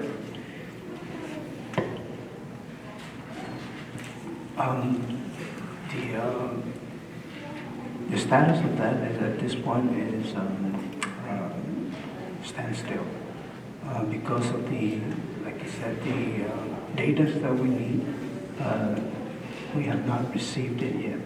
In addition to that, there was a study from Mariana's Cattle Association or something like that, that the animals, the cows here, really, we don't have the numbers. And therefore, they were saying that at this point, we need to do something about the population before we can even start work on bringing a slaughterhouse. So that's where we are with that issue. And the reason why I asked that, no, Director, because if we really going to have one of that industry, like we have a slaughterhouse, maybe I'd like to also recommend, maybe not this fiscal year, but along the next fiscal year, that the department will try to consider also, sending staff for meat inspector, so that we can have our own meat inspector to certify, like the slaughterhouse, what is required, for our local meat product to be sold in our local stores. Otherwise, we will continue to hire from outside. If we're going to have slaughterhouse in the future, you have to hire from outside, meat inspector, certified meat inspector, whether we can sell that locally. So maybe down the line, maybe we can think of that when we are ready with our desire to have slaughterhouse. And that also will encourage cattle ranchers to induce more productivity if there is opportunity in the future. And I believe the second senatorial district have already, if I'm not mistaken, Chairman Cruz, slaughterhouse already in operation in Tinian. Not yet, no, Mr. President, but it's ready for operation, but it's not yet open. For Tinian, Yeah. I think they went through the inspection, the complete inspection, but they have not yet. But you have the slaughterhouse on Yes, island already? yes, So, yeah.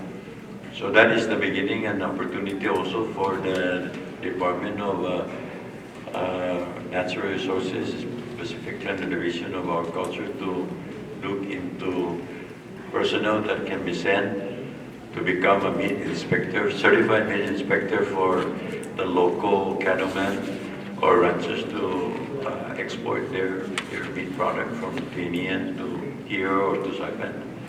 Likewise, if we have that in the future, we can also export that to other places and even sell it in our local stores. So just for a thought, if we're ready, we may be preparing for that kind of individual. The Department of Division of Agriculture can find a candidate to undergo meat certification program. We will certainly look into that, Mr. Chairman. Part almost. Yeah, Santa Cruz. Thank you, Mr. Chairman. And somewhere no? Leonard. I know that there is funding for propagation of trees that are impacted by the typhoon. Do you receive any? And also there is also money for coordinator. And I know that Rota is always an island that have so much invasive species. No? Rota, do you receive any funding for coordinator in regards to invasive species? We don't have direct access to funding, but we do tap into several programs, and one of which it's not on the plan side. We have one biologist now that is funded by the federal government.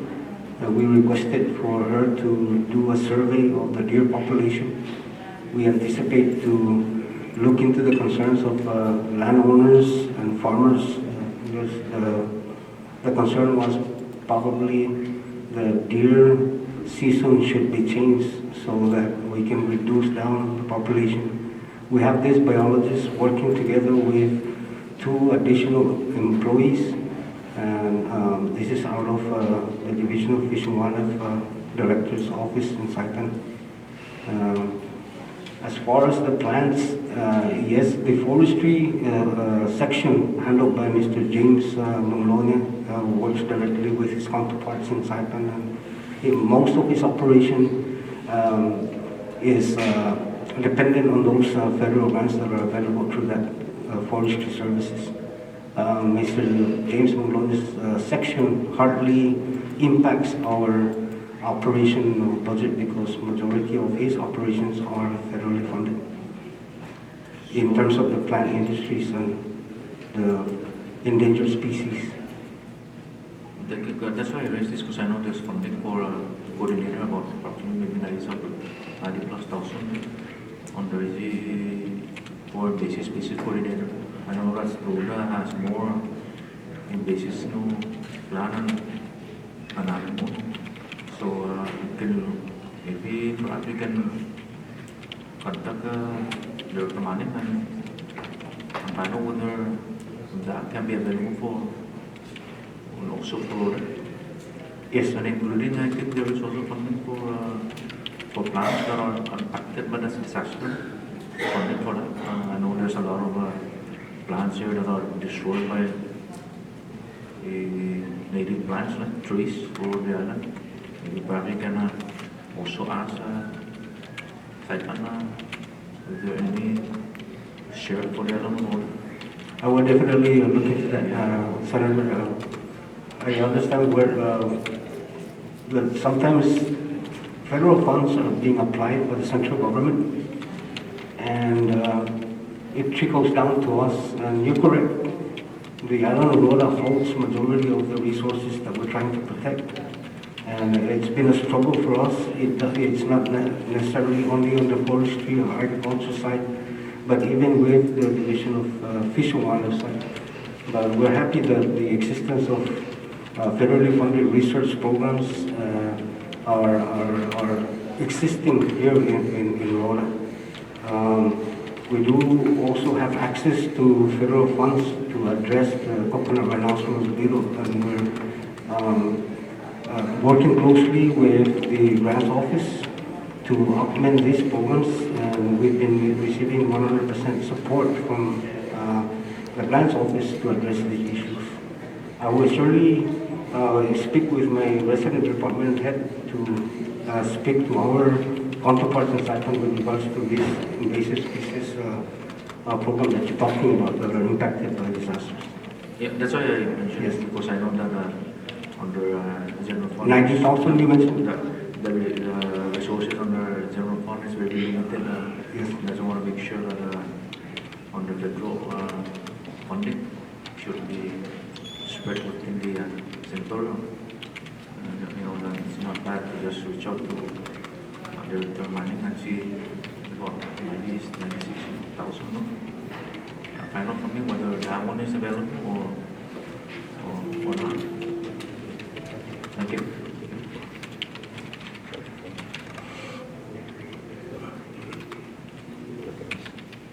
Can I interject here? Before after interject intervening, I have another question for the acting director.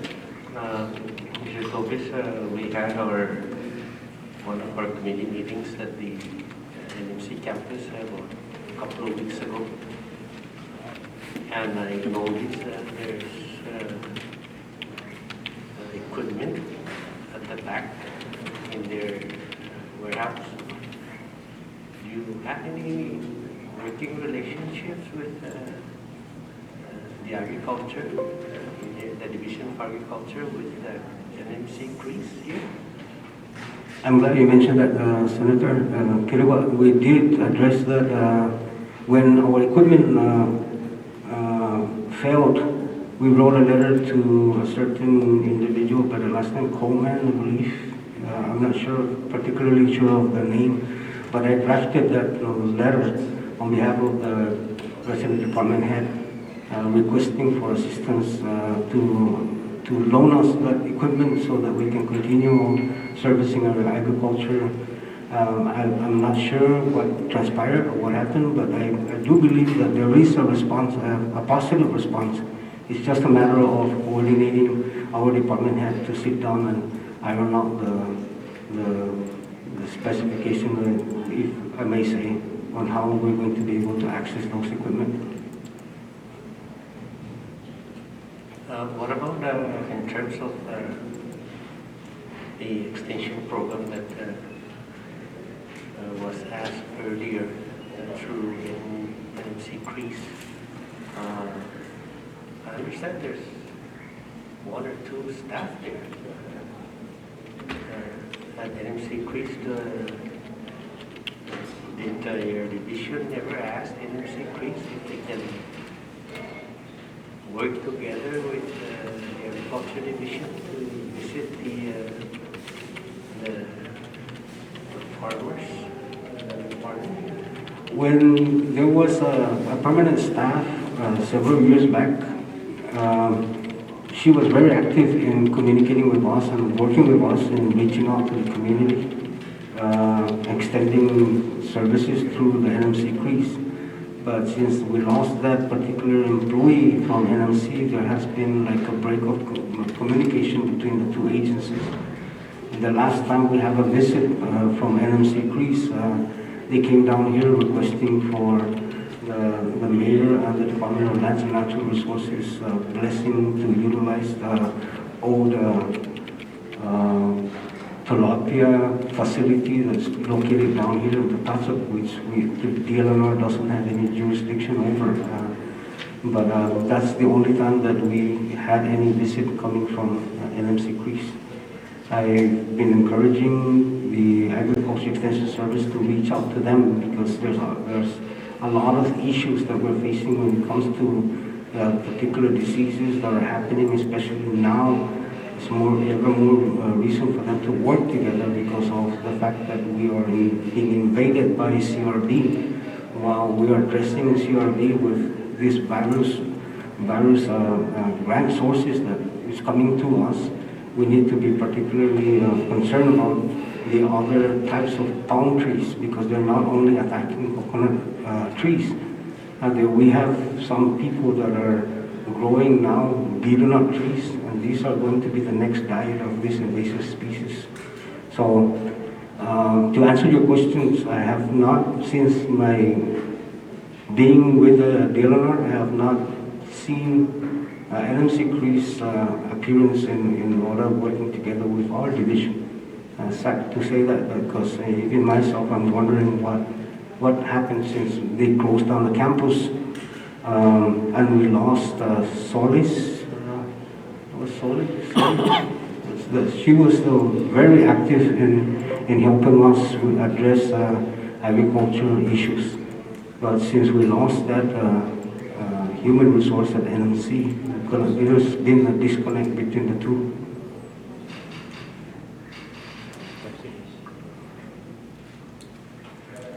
So, before I give to Senator Vinny to ask you, maybe I'd like to encourage your office through the director's office, resident director, to try to engage again the usage of this equipment, like what Senator Kituba pointed out. Yes, we will follow up. There is a pending arrangement between the two heads to meet and discuss this issue. But we are optimistic that it's going to be approved. It's just a matter of perhaps negotiating the memorandum of understanding. Okay, Senator. Thank you, Chairman. Just a couple more questions, Mr. Tovis. So on out of your 18 FTEs, are any of the FTEs supplemented by any federal grants? Or These are all 100% general funds. okay. So out of the 18, you have 9 FTEs that are funded from the ARPA, and these are the furloughed positions. And there's 2 FTEs there under the ARPA that's still vacant, and these are the agriculturalists 2 and the planner 2. Yeah, planner 2. Are these positions in process, or are they? Yes, they are in still- process. They are in process now for examination. Since we received the green light for us, the WGI forms that we've been receiving opened up the doors for us, and that's how we determined the governor's 2019-004 directive has been lifted, because there was no memorandum issued to us that we can now start processing RFP. So it's in the works. Okay, I was just asking that because I was trying to find ways in my head to satisfy your request under the Fish and Wildlife officers. So I was looking at those 2 positions and they were vacant. So, but now that you said that those positions are going to be filled soon, then we'll try to seek the request for Fish and Wildlife on another avenue. Thank you, Senator, for catching that. That's it, Mr. Chairman. Thank you. I just wanted to clarify also one thing. That, out of the 18, please remember that 4 of them have been transferred over to Division of Customs. That leaves us with 15. It's supposed to be 14, but I believe that the animal industries technician position has been restored back. This is based on the 2019 FTE ceiling. We originally had 19 for this division of agriculture. Minus the 4 quarantine inspectors should be 15. But in fiscal year 2020, the animal technician position was zeroed out. In the current fiscal year, it eventually became phased out.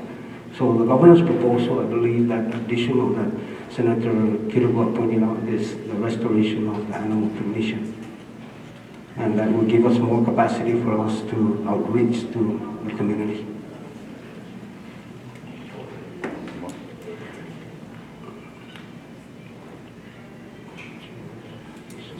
A question to ask, and just slip out of my... Oh, the 4 quarantine that are transferred to custom. Did they transfer also the funding? The transfer of personnel, also the funding is transferred to accommodate the... That is correct.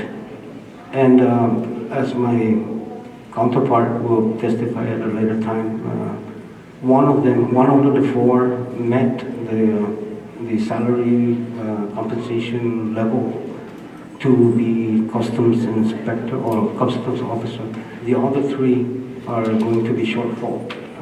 They will not meet the pay level for that. And that department, finance, will be requiring additional funding to address that. But yes, that's correct. The position, the FT, and the funding were transferred totally. Okay, so the whole body and soul is taken away from you. That is correct. So now you are in need of 4 additional staff as a result of that. That is correct, Mr. Chairman, because of the fact that we're not only using the Customs Inspector 3 as a Customs Inspector, because he has skills that is benefiting also our agricultural extension service and the equipment service. He was able to come in and whenever our operator is on medical leave or whatnot, he will come in and temporarily cover that shift. And he was an operator / quarantine inspector, a welder, mechanic, assistant mechanic, but we lost that resource. If we can restore back our level of FTE back to where it was in 2019, that would be perfect for us to. So my next concern now is you'd rather support the 2019 overall budget operation than what you're seeing today under the present budget for 2022. That is correct. And anything that is not addressed on that, like the taking away of your 4 FTE along with your funding, we will look into it and see how we can ask the administration somewhere, somehow to restore that. Yes, that is the plan. All right. I still got 2 more. Yeah, but you're still on the table. Mr. Human President, finish the DNR side. The next division, Mr. Chairman, is the Parks and Recreation. It's Business Unit 1442. We originally requested for a total of $133,027 to operate. The governor's submission gave us only $116,404, which is the same level as 2019 that is enacted. If you were to ask me, which would I prefer, I would probably say that we prefer what we requested. Okay, so like I said, those are the things that we need to work out with the administration. The catch-22, Mr. Chairman, in looking at this, I know that the greatest impact with this proposal is that it's going to reduce down our operation by almost $10,000. But the bright side of this is that it increased our personnel level, almost the same scale, the same impact. But still, our request of $133,027 is still preferably the best shot for us than what is proposed. And the proposal is 120, you say? The proposed is $116,404. Okay. That's the general fund plus ARPA combined. Our request was actually $133,027. Okay. So what's the last division that you want to present? The next division is land registration and survey. At the time that we were doing this budget, we had 2 land title investigators and 1 surveyor 3. And we were requesting for 1 additional FTE for a surveyor trainee because of the fact that we have only 1 surveyor who's being assisted. But if you understand how surveys are done. There should be a point A and a point B. So the land surveyor can't hold the stick and then signal to the other point when there's nobody there. So we borrowed again by the grace of the mayor. He assigned MOU staff to this section of this division, assisting the surveyor to do their mandated job. This is a temporary arrangement again, and we were requesting for one additional FTE for surveyor training position. Basically because of the fact that the surveyor can go out in the field and do surveys by himself.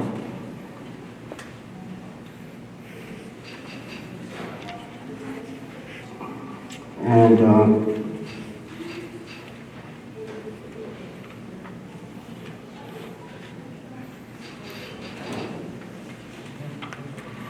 one of the land investigator, the department is contemplating on restructuring this position and transferring this person, this individual, over to the administration because of the fact that for almost a decade, this particular individual is the person that is primarily responsible for accounting, procurement matters, purchasing supplies, and equipment management responsibilities.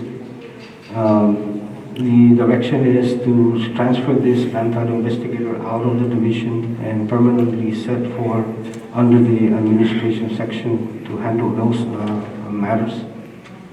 The other land title investigator recently resigned. He declined our call for them to be recalled. He was one of the employees that were furloughed.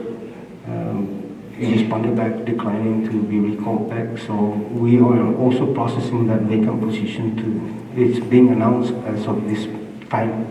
We're just waiting for the closing period for us to begin the selection and hopefully the hiring process to complete.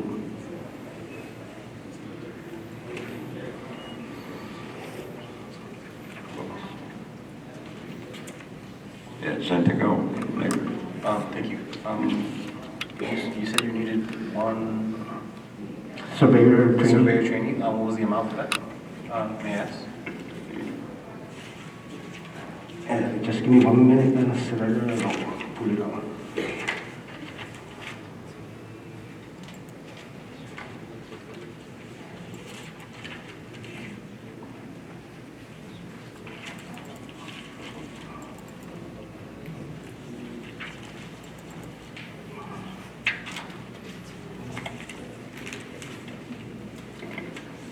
Is this going to be a new title or? Yes, it's going to be a new FD.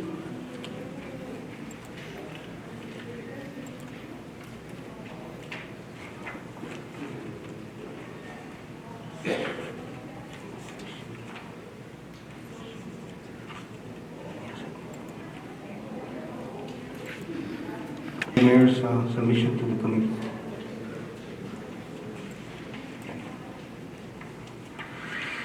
So, Director Williams, what do you think is more usable, or to hire one surveyor, 8, or to buy the proper equipment for a single surveyor to work with the equipment itself? Even with that, Mr. Chairman, with all due respect, someone at the other end has to hold the pole in order for the machine to operate steady. No, I think I said that Rick and I are discussing here that there is a satellite equipment that one man can do the actual survey. So I don't know, that's why maybe Senator Cow is asking how much is the salary for that versus this satellite equipment. If my memory serves me right, it's in the range of pay level 1 scale. Like 20,000, 18,000? 18,000 base salary, so give or take to finish. We'll work into that, no? Yes, please. Thank you. So that concludes your presentation to, or one more division? Land registration and survey is done. Parks and recreation is done. We have no concerns with the soil and water conservation, so that's business unit 1463. We just wanted to extend our appreciation to the mayor and the governor and the legislature for supporting us in opening this division, this section up in this past couple of years. We were kind of concerned when this individual was included in the federal listing as myself. I guess the policy of last one in, first one out really does apply. But thank you. So in conclusion, Mr. Acting Secretary, you are in support with the 2019 That is proposed budget for for soil water. 22, with the anticipated request that you need the additional FTE to service the lack of manpower on. That is correct. Okay, take it. Okay, so if no other members that would like to answer the question, then I'd like to excuse the division, the Department of DNR. Thank you, Mr. Chairman, and thank you to the committee Thank you members. for your presentation to Mr. Acting Director. We'll have a 2-minute recess. And the next witness will be Department of Public Works.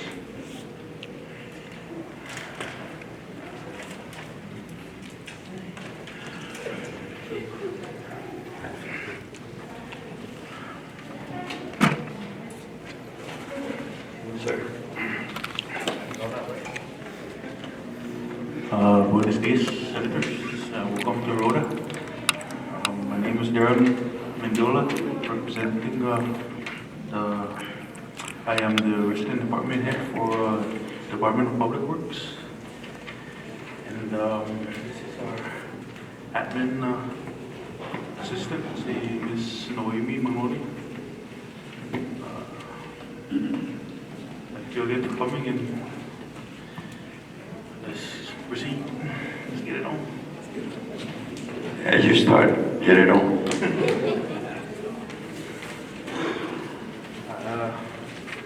May you have anything to say first for Public Works before that? Director.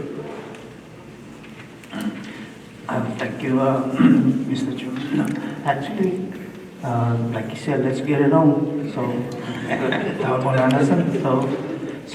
Mr. Director, this is your chance to request. Thank you, senators. So I think we are satisfied with the combined ARPA fund and for the 2022 budget. But we are also kindly requesting if we can help us with the hazardous pay for the solid waste personnel, and also to procure some equipment. And also, if it's possible, we can upgrade our equipment operators to open a operator 5 positions. For what machinery? For heavy equipment, in general.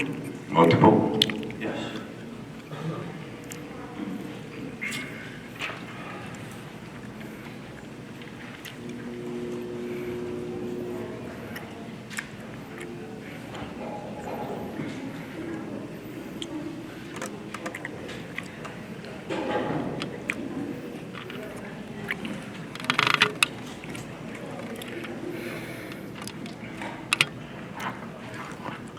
Okay, Mr. Director. Just want to clarify this. You're saying that you are satisfied with the combined funding level for DPW for 2022 budget year. With an additional request that you want to incorporate aside from what you already satisfied in this submission. And what are these again? Just the hazard pay. Hazardous pay for the solid waste personnel. Maybe also to procure new equipment like road grader, excavators, dump trucks, and also to open the equipment operator 5 position.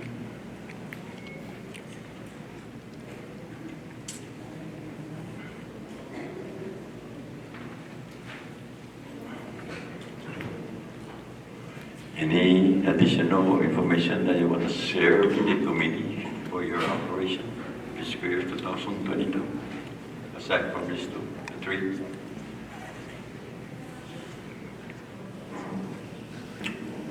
No, sir. So let me just allow the members to have some inquiry if they do have. Yeah, Senator Vice President.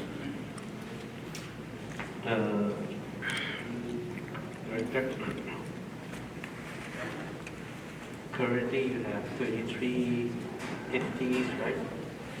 Yes. And then in the revised budget, they're giving you additional 2 FTEs. Yes. For what positions? For mechanic position and the heavy equipment operator. On the hazardous pay, is Rota Public Works receiving its share of the budget from the beautification tax?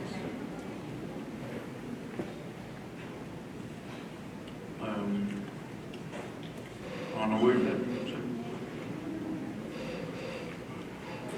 Under the current statute,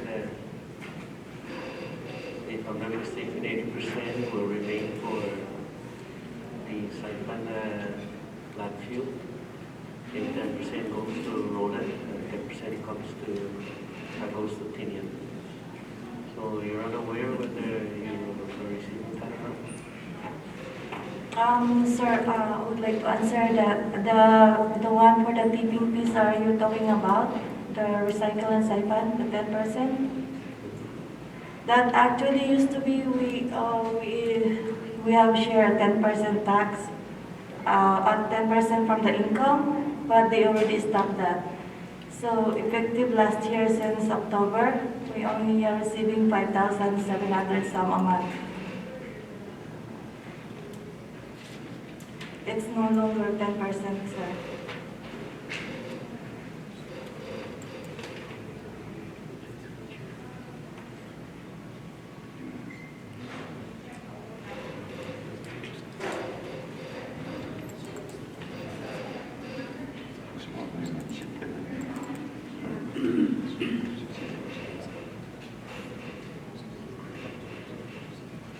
That's a very good piece of information that we are aware that you're not getting the fair share for both Rota and Tinian. And we will show in the final, the question that's indicative will post it out. We would like to find that out, how did that happen, that you said you've been getting 5,000 only a month or what? 5,000, The whole year? 5,579.32 every month. It started on October. But it used to be, it ranges sometimes like, when I look at the GD, it works. Sometimes like, it ranges like 18,000 to 25,000 a month. Before, but they already stopped that. Senator Gomez. Senator Cruz? Yeah. Senator Fleur? Thank you, Chairman. And good afternoon, Mr. Mignola. And I didn't catch your name. My name is Noemi Manglonia. Oh, no, this is Magnolia. Good afternoon. Thank you for being with us today. Mr. Manila, you mentioned one of the requests you have is to include a equipment operator 5 position. Is that a new, is there a position description for that position, or would that have to be created? Yeah, I think about it. So, how many positions? What is the detail description for? Is that just for? Is it going to be salary based, just to kind of increase the pay rate for those operators? Yeah. So we would change all the equipment 4 to 5. Yeah. That's the ask. Yeah. Okay, so you have 1, 2, 3, 4, 5, 6, 7. There's 8 positions for operator, equipment operator 4, and the request is to have them move to operator 5, Yeah. but to create a position for that, like a base Yeah. salary and stuff. So, yeah, that would have to go through a process probably with OPM to see what pay grade level they would begin at, or what step they would begin at. There's one equipment operator 4 position vacant. Is that still vacant, or is it in process? No, it's already in process. To be filled? Yes.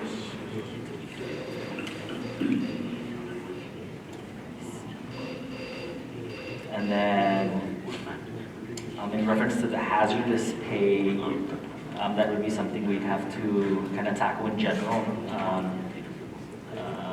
In addition to the employees working at solid waste, we would have to kind of look at the overall positions in the government that are entitled, or not entitled, but they can qualify for hazardous pay, so that we can kind of put everybody in one request, so that we don't separate any other department that have those positions that are could qualify for hazardous pay. So okay, so that's it. I just wanted to ask so all the equipment operator 4, the request is to turn to upgrade them to equipment operator 5. What? All 8 positions to 5. Yeah, so we would have to create a position. Okay, that's our position.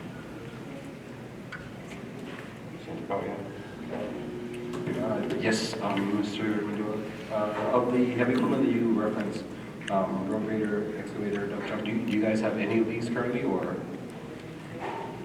We do, but they're very, very outdated. We don't have we have our road graders down, and right now we have a lot of complaints, a lot of, the community really needs the road grader right now, but unfortunately, we're waiting on parts. And I think the parts are from mostly the mainland. It takes a really long time to get it. Thank you. You're back, Mr. Chairman. Okay.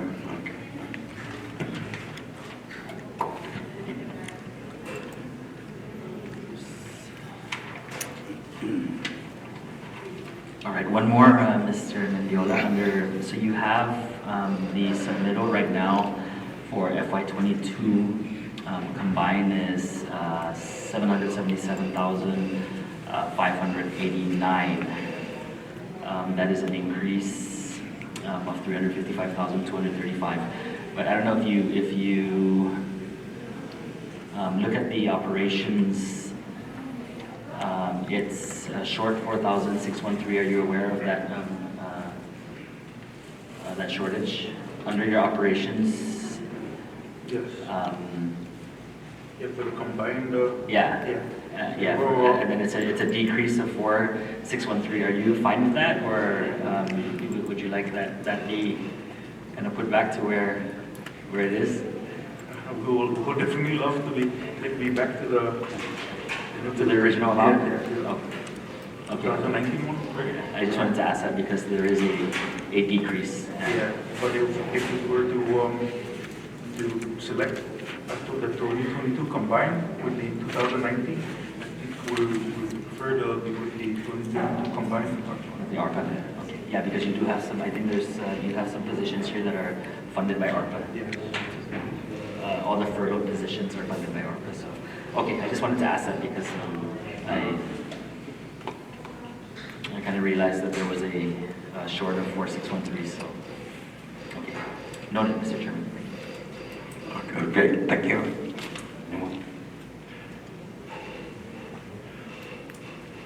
Okay, Mr. Mendiola, back again to solid waste. You mentioned that you're receiving 5,079 per month.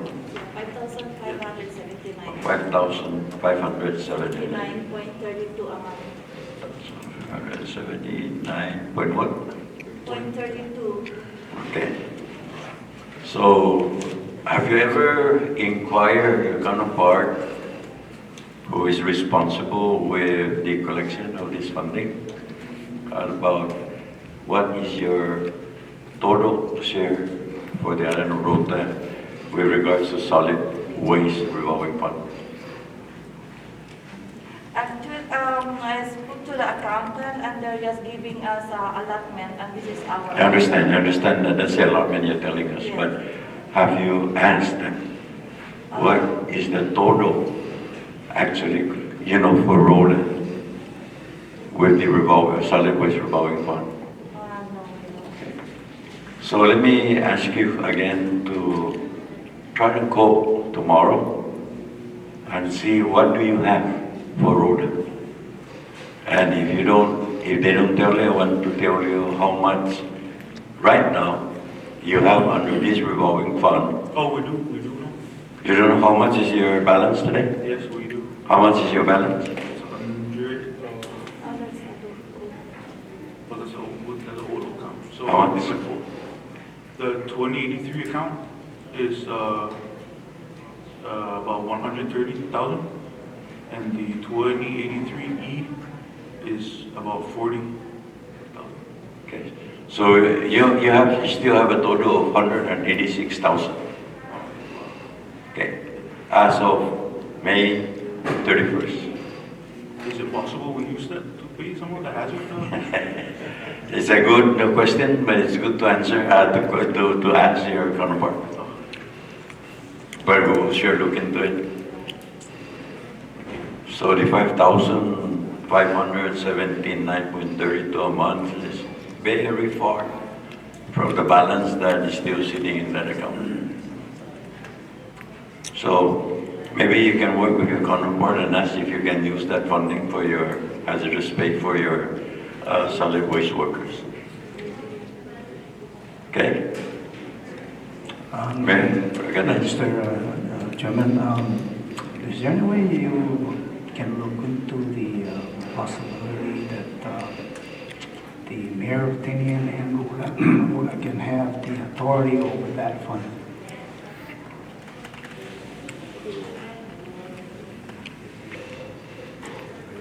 Instead of requesting to siphon. It wasn't the rules.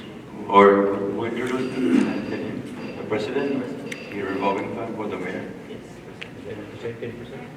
Yeah. So I believe that legislation has been passed, but let me check whether it was vetoed or signed into law. But Thank you. yeah, the spending authority is for the mayor. So I think we're going to find out the status of that legislation. No. But I just want you guys to know that you still have $186,000 available in your revolving. Okay. Any other concern that you want the committee to seriously look into your budget request for 2022? Other than what you have disclosed to the committee? That's it. Thank you. Have you ever availed your request to OGM for any grant to help you with your machinery, like heavy equipment? Yes, we have.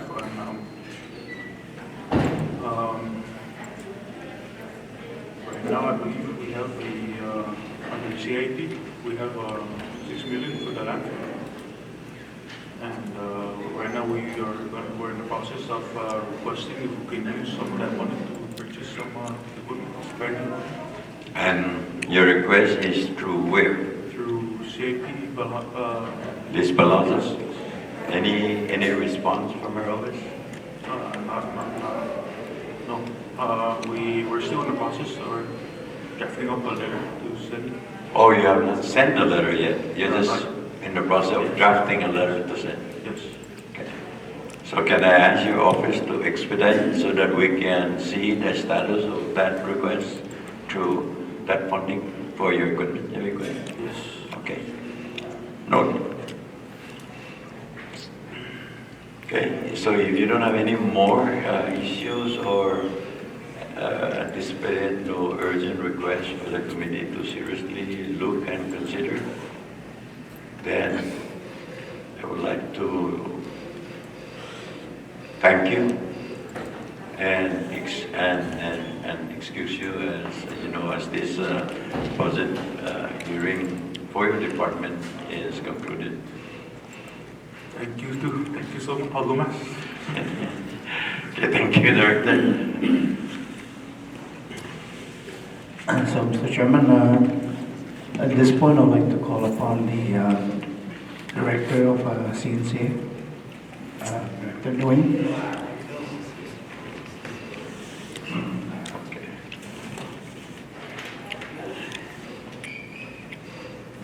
Buenas tardes, todo.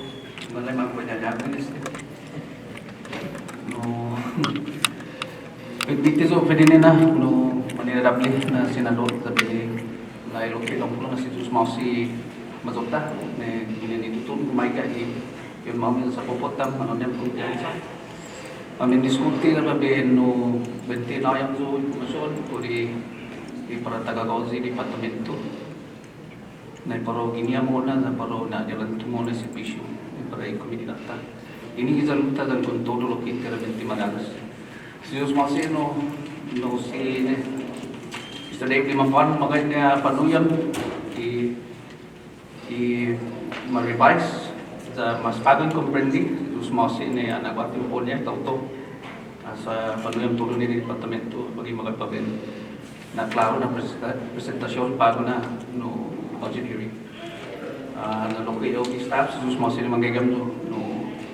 Mr. Chairman, buenas tardes para todo na maninirabli na Senador Mami, hindi Maranas. Waho si Dwayne Lezama Maratita, Direktor di Departamento di Komunidad sa Nasuntun Kultura para Rota. Pinenena no bago analisa i submission ni governor di July 1st na submission. Contento azo no Mr. Chairman di personnel lo magwait lai lo zaw na be zawan tension mizo indulgence por favor agon atantati sa ulipara na tihana balansya giminagay siguro ginagawa niya gobyerno para tentativas linya 2019 na mapasa na budget. Pues no dos no nirabi chairman na account may pamigagawin no pondo pininin na zaw na may diskuti 1272 with the Historic Preservation Office. Ilo estino, Mr. Chairman, dan tudam to na membro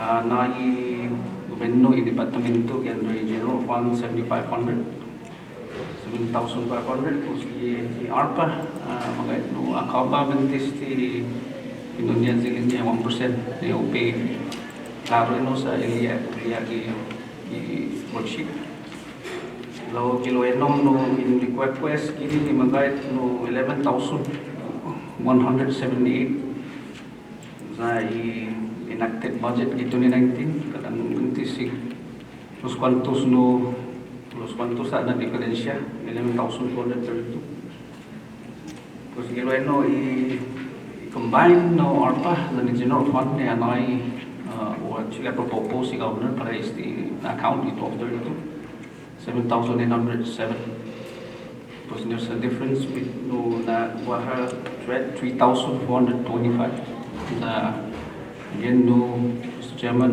I seek your indulgence na kusina lang na hollow mistake in the new submission and we propose sa masaya no kontento ato kung sinabi kita atantakin no na budget at nadidya di 3,425 na shortfall. Lokoy estina division lay historic preservation bulat tibilat niya sa menulok ki kung para tatantaki public law 3-39 di puno na siguro na tapote at adiba di sisay lugat di Manguelata sa Rota parewa sa Managaskas di para ta siguro na nagwa-reglo di hati po panholong sa ipago na momento no sinibiolog na imakina ni istinat division ni manasisipin ni Manapangaskas si Lukata siya lagi di Manguelata dapat po atuputay dapat tayo dukalo ki mamamayla sa sinyamenti kumu inahalong masya $2,000 tano ko sa la kwenta o gagagaw isti no Mr. Chairman sa nang todo gagagaw pa siya 5,000 kung sina considera isti na account historic preservation office tapos no sinya 20 be mufu pa waktu ini na account na business unit top 72 bisa si mom general account ala kwenta sports and recreation. Sports and recreation no talwa no kontentua man pare personnel unggan bagay rumano ka gini na ka-cover loki siya no ARPA isi man maferlo no understand account za gilo eno atan loki zonalisa na tigos mega loki man ini ne to apopo si governor paresti mas by the operation so ata Mr. Chairman lai no turusan talo na membro kung sina in sedi departamento za na holo di proposito nizo no masya 10,430 stigi na difference no atan ginagawa niya yung departamento versus apple propose governor iluesti guahan ilumesti na account nanay servicio amin guahas seti ala kwenta na division na division siya man kilikat loki sa mananay servicio dungi komunidad enteramente tinuta sa baloki na napanolong siya na bisita sige nagkukubi todo bisita siya na fondo sa lapit na magkontinua mo na yung programa na siguro masya tibula to sinabiolog na sinya manhog o gesto mo at ano gesto comprendisti problema tapaga po problema sa lapit kuno lo ni general funds lo sinimbago no wa fondo ni sina no bentita patutsui tamano ni sina ta naunlat tigos sumigay na pinagagaw niya departamento lo pagkabenti no ibandanesti inatikulo Mr. Chairman for the budget like I said na request sosojo za kusinya in panatingan za na halong di proposito nido wala mo no manai i departamento lo como se dice fan Mr. Chairman wa talo siya na items malago kay share di komite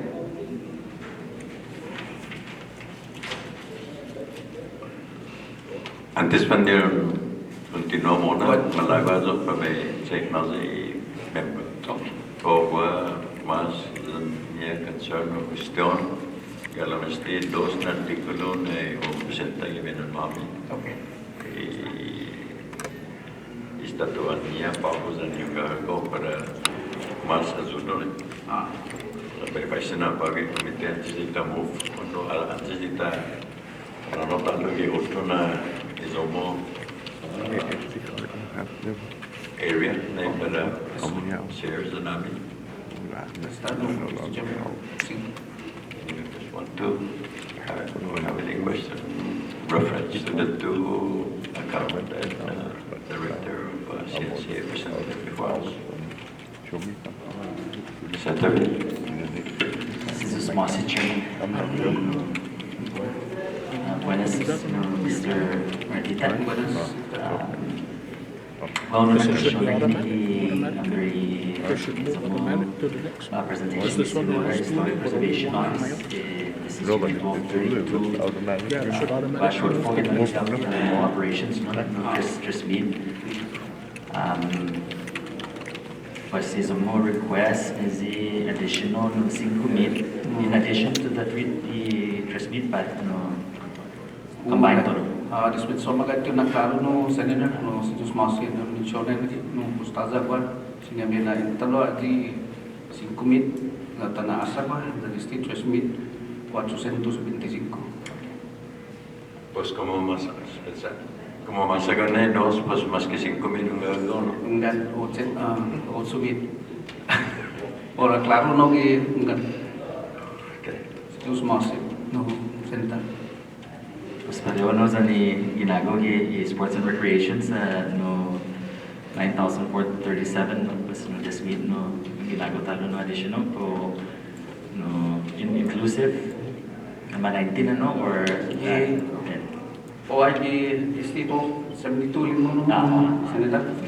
No I actually kalau ano total this is actually una buat diferensya di niya ako po situ Betul na. Sumudang si Desmit 430. Tapos nolek ko kumain na fondo sinalinti biawlong na. Sudah mauna gini kay paresti pemain na sakal. Okay, this is Mossy. Taza Mossy. Thank you, Senator. Senator Cruz, you have any on these two respective discussion? Senator Zeki? Senator Cow? Okay. Okay, no, Director, you may proceed with the other activity of your department. Okay, so Mossy no Mr. Chairman na talo na oportunidad. No atang record ini gimana no siguro do fanan no Mr. Chairman no ayo kopya tutulog ko malabo kasi pati lista no anay man kapag diskutya ko rin si WGI ni magmahong takis diri public law 7 industrial na ilo estila no Mr. Chairman dan membro todo no gasem tila esti tauta na nakaro na inonya gini mas valued asset ini di departamento dan kamano na also zaniti ta abiba ta komenda dapat ada komisa toli mamolik cetsunian untuk masih sti pagi tali tatang di menota i waha no titinamnya timan mapapasi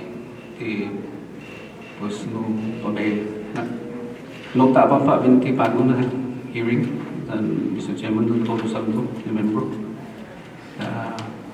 Kosinya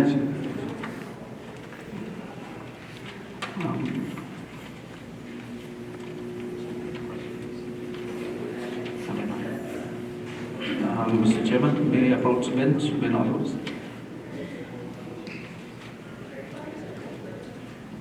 Ya, no, eso. Lang malingon na lang. Ahit na lang.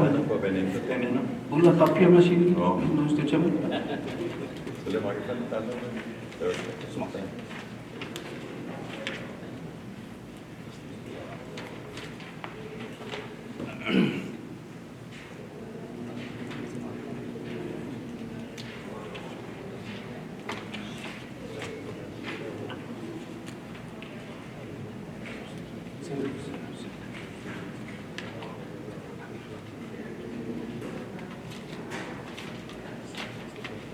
proceed.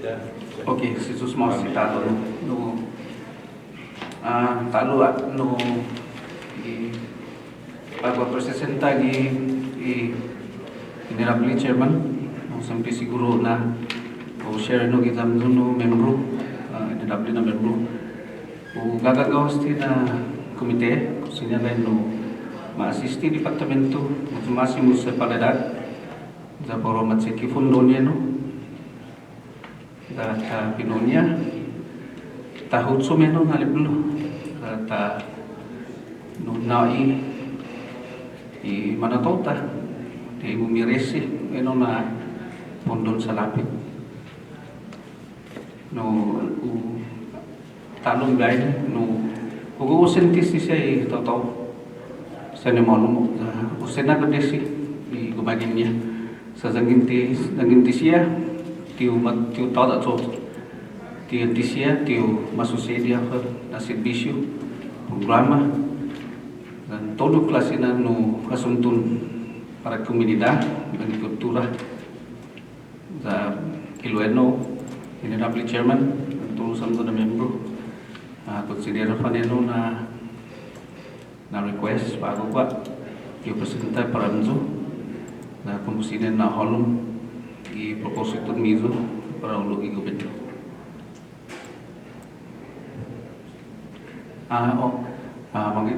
Meron na klaro nga pa binaklaro na i-7-31 ino na man mauuwan.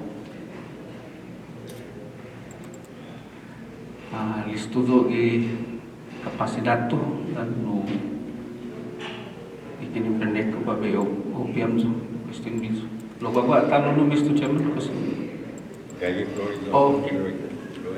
Jesus mau si Mr. Chairman no ay sa malago ko ulit kumain no pag-isun no revolving fund siguro na Mr. Chairman ito rin puro revolving fund lo sinimbat ko ka na Mr. Chairman no takonsigya no ta niya well let's work within our budget no lo bahala no pag-representa para no Mr. Chairman ng komite no 5 na posisyon na ofnisita para na departamento na alawa so sabi sa kada i-posisyon na mabimensyon na sinamente base ngonyo hafa na division na yung bumofnisita na posisyon siya no watan lay sumami no Council for the Arts and Culture, dosais na arts coordinator, na mampus busy. Bulan aktibidad loki sa mga masisistya siya artista gini tadota, para loki sa gini manholong no bisita artista siya gini ocho tono, ang gagay dito tipo masisisti. Tinamenti tibalo problema lo lele ko na sip ko liparan na nisita. Tahu-tahu niya sih pero gagawin zona division so para be anggoko ajudo terus ini mababasi clerk 2 para na division isti clerk 2 sebetulnya gini niwatan bisa selingnya level 1 isti bisa 20,209 terus no todo isti roki pumalo patay 4 na bagay sa nganyam zo bagay share ki zamzo karewa na sweldo dahil kasi sinabenti bi sa tibula linya reasonably na sinano dahil man mambaba posisyon lo ki ekonomiya hindi siya atan sa purchasing power wagwa lo ki siya bugula taw tati man makukunin wala man mananangga wah tunggu nama mabibira siya mabi tahu no da pro kan nyoga tanu tati kita nonya jadi swip uli para nagi seputan siya na posisyon ni poro siguro departamento na wah sa timak po ani GST na serbisyo kau hungki na gua tasetbi posta na gua haji talo na ini that's where I'm moving forward like the department we are there, tapi may panggay, sa gingwahan, Di ba ben suporta muna ako na komunidad, amin na aktibidad, debita ni sita nahog na tauto. E puro ginya muna aktibidad. Pues segundo na posisyon no papaisiniste na no komite, Mr. Chairman, Sports Development Training. Ipresente, Mr. Chairman, ng Todos Anzo, ni Manila na Senador. Dosa taon niya Sports and Recreation Fund. Uno, maaazok giniyakmin.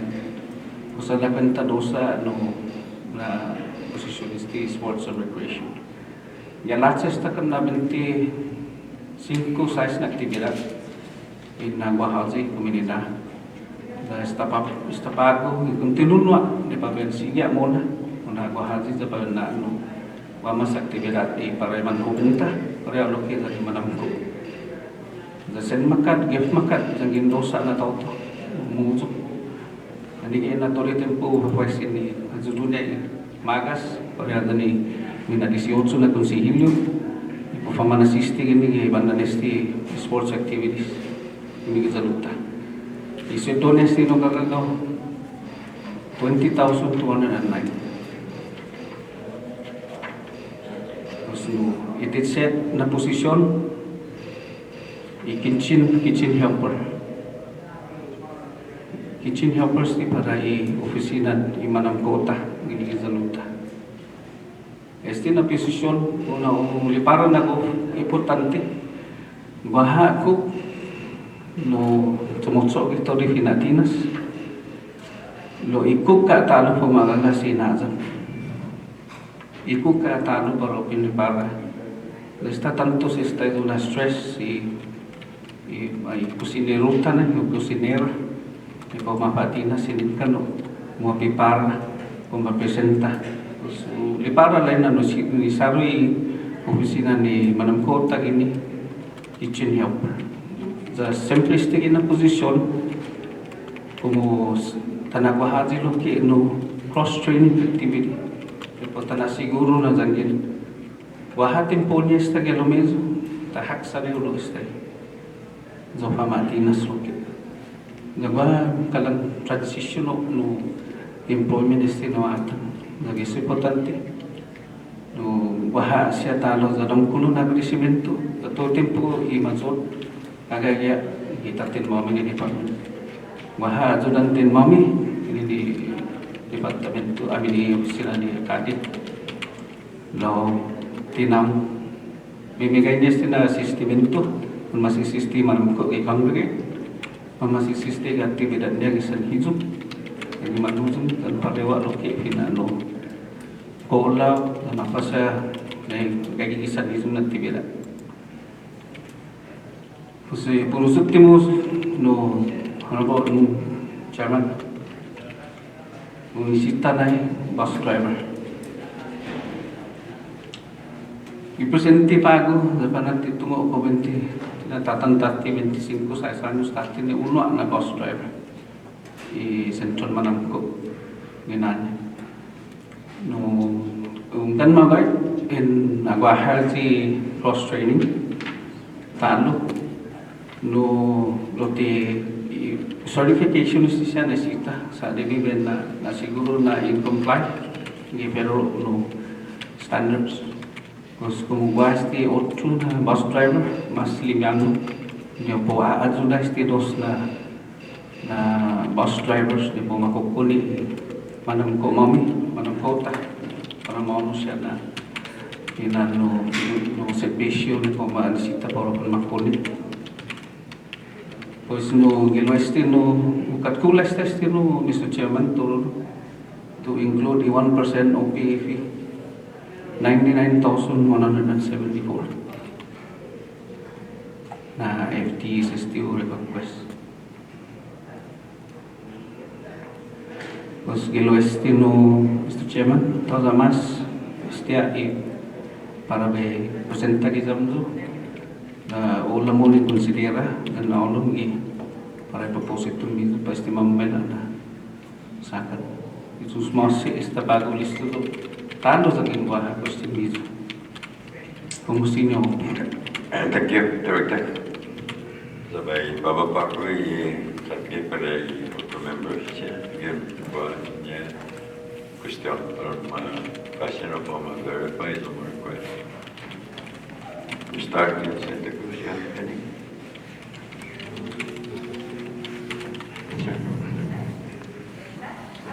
Chairman na Director America ta Jesus Mosi loke ni nasi jamu dan na proses puna asui komunita nasi besusia sepi komite no main na toli apa no temane pemalu no temane sini masuk dulu ke mana no di apa no no kena sesan yo tulai no tazo kusuku question no question no na kusuku bagi faish dari Filipino mais in opinion is the tungo na itaman responsible ni totoo no sa mga tono. For example, mga ileso pag final ko man mabio este postam na tinino imana totan na dos na lugar sa siya man ma-displace no patient the long term patient za zangkep sa koso teman masuk sudah, I think maybe perhaps we can just, communicate with the mayor if it is no directive. But teman siya masuk sudah, man assistant na gini na, jadi ko na teman high commission man yang sebagai na yung municipal para tinggal na luta kasi system perhaps maybe we can see teman di bukan masuk sudah at least para no Boston Parlamento yan. Mr. No Jesus Mosse no Mr. Chairman. Jesus Mosse no Senator Muslim. Dicione no magait no tasa magait no pago di sini opio ni ko bahan no manamai gilo sehingga be sulino na information na be transfer agora no como baha claro no ini no asunto no asistimento ne waktu di chairman dinanzione no senya be ono da be tuli be agang be kono agang be etung loke da sidus mo se da menzione da be am gonna work on that be like I said no se be na siguro na komuti man masisisti de bino farmasisti ikiling pendeku tangin masyaris din tinutaw como sumasok sa ipan sa de sa mana ay hindi sa sumasok sa ipan tapos no may check in sino may contact is of counterpart yes no direct to water karanas ito mo o sino binti tutuno na sa gini taw maneng ni IST nutrition assistance program ni kita luta no sa gino receive no information no I'm more than happy to transmit it to the committee.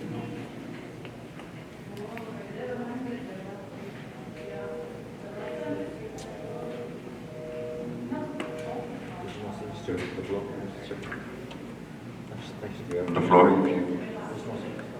Thank you, Santa Cruz.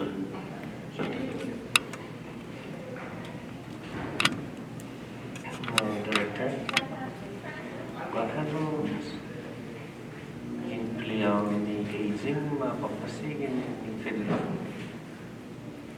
Unggan no senator kinwa wahan no quatro na empleado in Saipan na ko na account terus man Brasilia nang gini nasakan man convert para federal No part time nila but full time no senator ko gahano ma-extend mo in aging of the cycle under the federal grants is a kind of fund. Man kaya no part-time, hindi sistema ng ko lo they can still work part-time. Unggan no senator thank you for that no increase. Unggan waha no tumamita pa to employees. Lo magati ko pa rin na ilektar pina di ko mabandan so na siguro na ti man matratay man kota ni pa man so tiginaga ko siya no hard labor proper longan no dinancho waha part jadi tayo pa siya na urusan no 40 hours pa yun. No, just masih no sini may biro tinggi sports no and recreation. No como te nachizo menciona no kasi non repeated data quanto to mo sports and recreation. Okay. Wahan 9 na no umaharong so kan naging 9 na no sports recreation account. Also ala kwenta civil service ya. No 5 kilo na civil service maperlo. 5 buwan pa pero No, pag naman mamamil natin.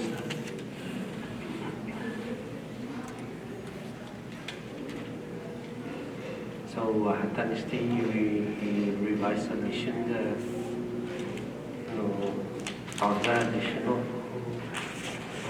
sports and recreation so mga maybe no man request so ano mas maybe Okay.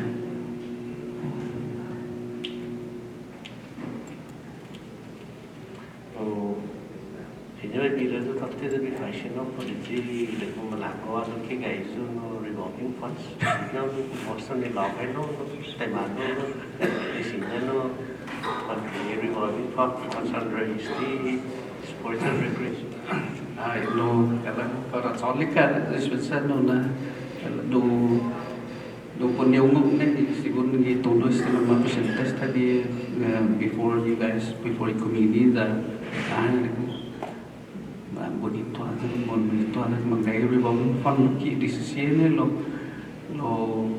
we can sinya bente ben identify no tutungo mamon na avenue na source ni sinya ben perhaps consider and approach which will definitely masih tibula lo will definitely have assist the department.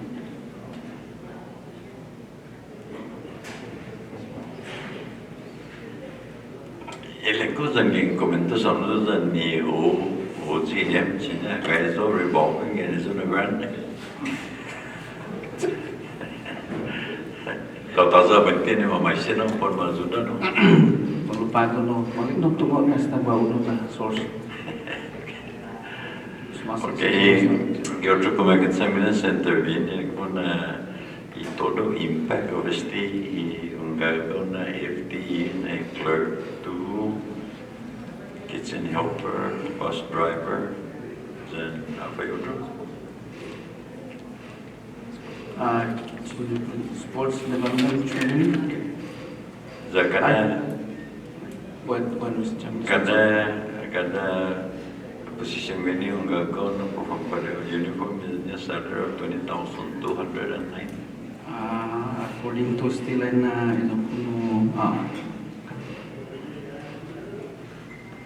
Was ang in 5 esteno is over $100,000, 3%, 99 on the impact. Umimilay no stand corrected no Mr. Chairman tatawa sa bay sinabente bay na no presenta talo este no sidus mosi nangasala kala si calculation asizo dispenso and sir no Senator Bini for yeah, recognizing that error no magay no calculated no wow, uno, dali ko gimagay 5, sa 4 o disclose no. Jesus mo say no na. 4 nisita rin. Ay, 5. Talapan no sumaga ni 5 ni geography. No, hanggang magay o state earlier na stand corrected like I said. No, I stated 5 positions that I didn't know. However, when I was during the presentation, 4. Pasabay mo na 5. Ibina 5, Mr. Chairman, if I may, with your indulgence, community development training. Spensazo, please stand corrected. Let the record show or state that's an additional to the request that I mentioned earlier. Osanya sports development training. Sangya. Sangya community development training. Pues sinamente como se dice Mr. Chairman, también alaba Pwede na posisyon? So mas klaro. Sige, This is the development, community development training. No, i-presente Division of Youth Services, no, Mr. Chairman dan todos, no, dos taon niya, no, mampus aktibo i-centro, i-Sina Paulo Youth Center. Gini tutun benti estina sakat kanang inaatan benti na bahala benta 30 itanto na aktibidad masuk sini waktu parewa aktibidad ni posinit bi mapamangunta dan lokoy otusian na agencies dan departments organizations ni Paulo Malasin bi sentro baru uli para na anisita di sentro tau-tau ne para minoritar dan pag-sumisi siya na data sa estigay na siya no sumapotay department or division zangin sa kaso agwifi man gago sa kapit true grants stay dos na ito mami no DYS personnel no SBC ra sa no on-call case workers sa on-call sa seswa na experience siya no after working hours. They had to respond to calls. It's also very important, no? Bahasa ng aktibidad man masusisiri ipupuin gini centro di manubenda. Zagilueno numungan na cinema sa pagparamano po papanhono sa pamatindi or ata ni centro. That's game na Mr. Chairman tutusan o gagagawas din na posisyon tangin sinenaholo nakikipapositong mizo community development training at 20,200. So all in all,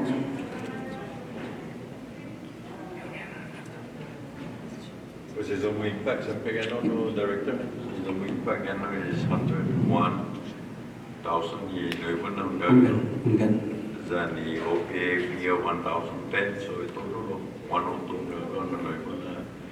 na programa na pero baba despite na sa pupunta i governors version no on top of it you are seeking for additional funding to service Mr. Chairman. So we cannot assure you this time we'll look into it and we'll see what the community can dig out from other whether the recovery will be able to handle this amount.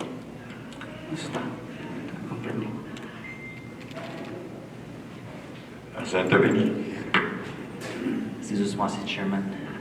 RDE visitor do additional na position ni Gogogo podungi papa business unit 1272 correct? Kaki pa si Office of Aging podungi papa Sports and Rec business unit. Operations ini PCC. So clarify. Thank you. Thank you, Senator Vinny. Senator Kram. Good. So the committee have no more probably questions to ask you other than your new request that we will seriously look into it and see whether we can work on your proposed no position for consideration. I'm very thankful, Director, that you have realized the amount of resources locally that we have to really assure you of this position, but we will try to discuss this further with the executive branch and see whether we can get you some of the requested. Mr. Chairman, Jesus masih taruh turun satu lain dan no gagawa taruh na mismo indulgence na considera tuloy aspect para tuloy departamento no request ni Kumikili mo na kung gagagazi o tulog ka ng departamento, pwede di ako. Mr. Chairman, basta polo sa pagagawa siya, polo sa Malagyan tayo sa como vice no, yung gagagazi at siya na problema. So clarify. Thank you. To small sital, thank you. Okay. Thank you, no, Director.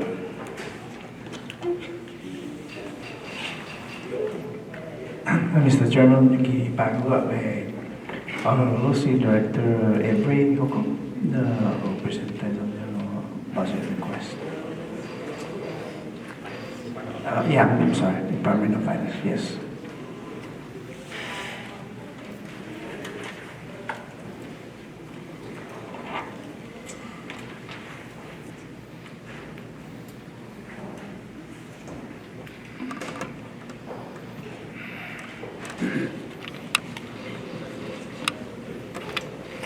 Good afternoon, everyone. Good afternoon.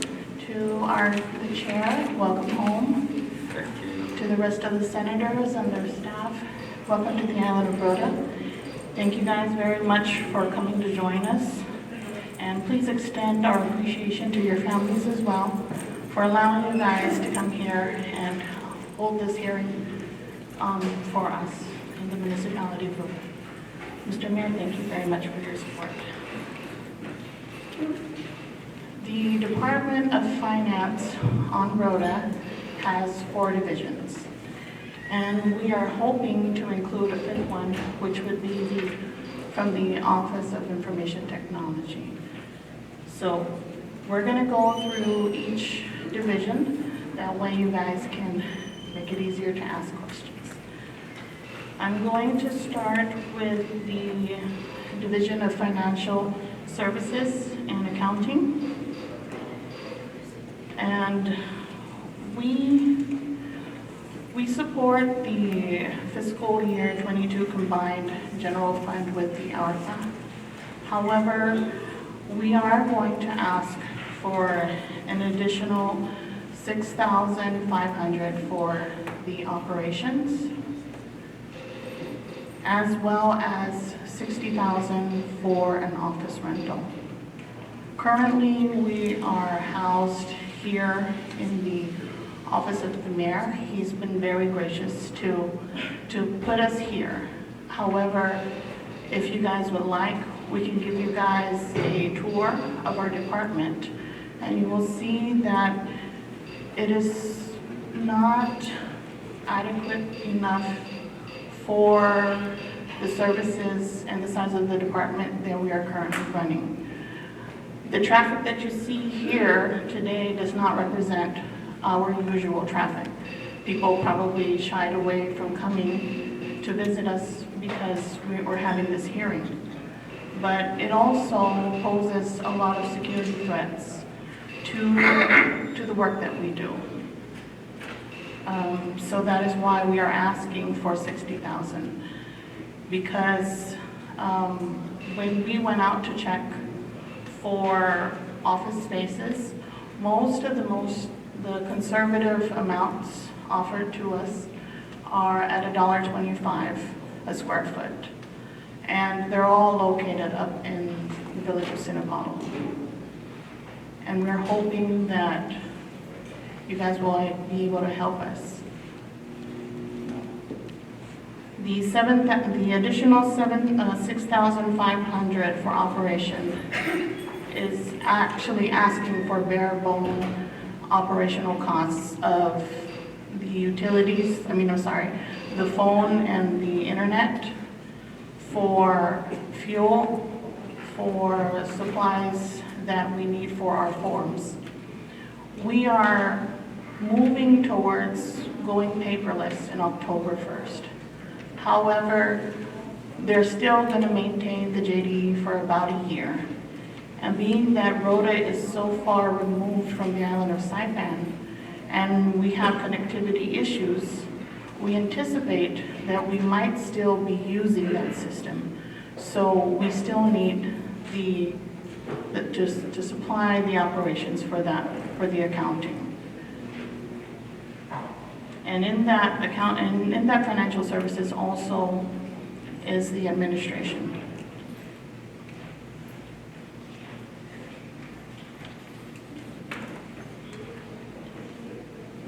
With regards to personnel, when the accounting took a look at the personnel that is allotted, we're anticipating a shortfall of 21,980.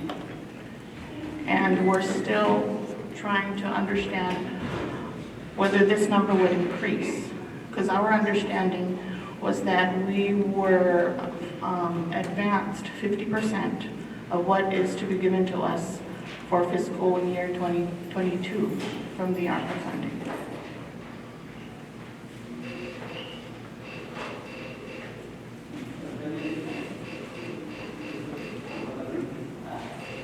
Do you guys have any questions for financial services? So before you move on with your two other units, maybe I'd like to take this opportunity now to allow the members to ask any question they have regarding the presentation before us. Number one, the financial and accounting area and your personnel cost. So we'd like now to open the floor for the members to ask any question or concern towards your department. If you may ask,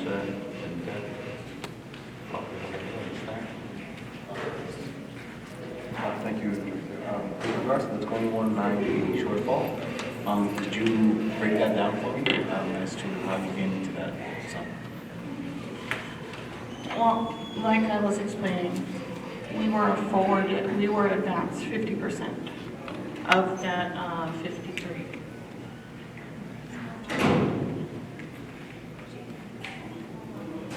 We were advanced 50% of that. So we're assuming that we're only going to have 26,660 to work with for next fiscal year.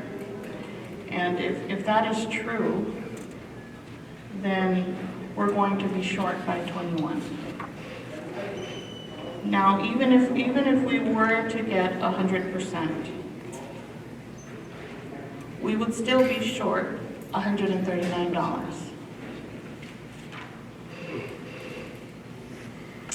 I'm sorry, no, Director Abby, what was that? I said, even if we were to be assured the 100% of that ARPA for our personnel, we would still be short $139.90.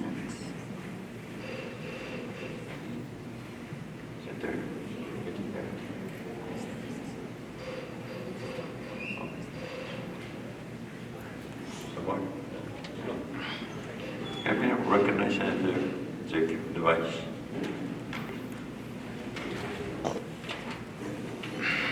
Can you clarify on the advance? Is that for the general fund for FY22? No, that is the ARPA funding. Being that we're short for fiscal year 20, we were allowed a 50% advance of what we were going to be offered for 22. So that's how we're covering the cost for the 20% of all the staff, and 100% for all those people who are furloughed and have to have their personnel cost covered 100%. So that is how we're keeping our personnel paid. I think we need to find out from the Secretary of Finance whether what you were given for this fiscal year on ARPA is an advance, or is it your share for FY21 and not FY22? Is that for FY21? I believe it's FY21. So that's for FY21, so in other words, That's correct. That's you're correct. not being advanced for No. FY22. Okay, then I'm sorry. That information then is wrong. But even if we were to have that 53 for staff, we would still be short $138. $138, not $138,000. No, $138. Okay, thank you. And let me recognize our fiscal analyst to further expound on that issue, Mr. David. Thank you, Mr. Chairman. For FY 2022, for FY 2022, the governor allocated from the general fund for that division $101,277. Okay, for FY 2022, again for the RPAC, the governor allocated $53,321. So total, it's about $154,598. So rightly so, you wouldn't incur a deficit on FY 2022. What I understand also from the RPAC funds for FY 2021, if you don't use them, they will not lapse, they will carry forward for FY 2022, beginning October 1st, 2021. And so whatever unused funds from the RPAC for FY 2021, which will end on September 30, 2021, automatically beginning October 1st, 2021, those funds will be carried forward to your account. So when you look at the funding that you have today, that was revised back on July 1st by the governor, you have approximately $155,000 available to run and operate the Department of Finance. And so I don't see any expectation there of a shortfall or a deficit based on the numbers that we have. Well, we'll go back and calculate our numbers again. But we would still need the $6,500 for operations additional. So that, that 6,500 requesting, that covers also for operation as they are requesting the additional 6,500. Yes, according to her request, Mr. Chairman, based from the level of FY 2019, it's higher from the level that the governor is proposing at this time. So they're asking for additional funding of 6,000 to satisfy the FY 2019 funding level. Okay. Okay. So,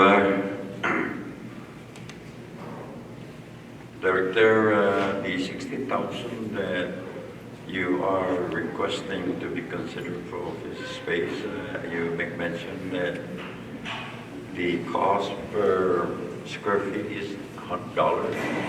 $1.25, and that is asking for 4,000 square feet to house the entire department with all the divisions within it. Do you have any set of location that meet your requirement for relocation of your office? We have several interested vendors, and we're hoping to be able to move in before December of this year. Unfortunately, we're not going to be able to meet the October 1st that we were hoping in anticipation for the new system.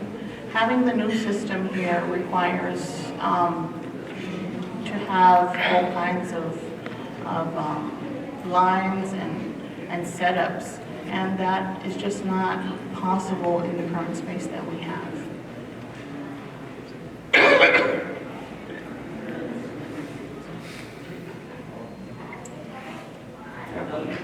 Okay, I recognize Senator Benji before I proceed with my... Thank you, Chairman, and good afternoon, Arnie. I'm not sure if you're aware, but based on the calculations that were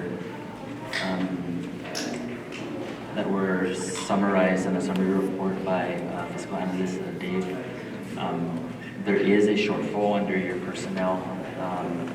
The amount of $10,716 for fiscal year 2022, and that is the difference from the 157,783 that was from your department's request.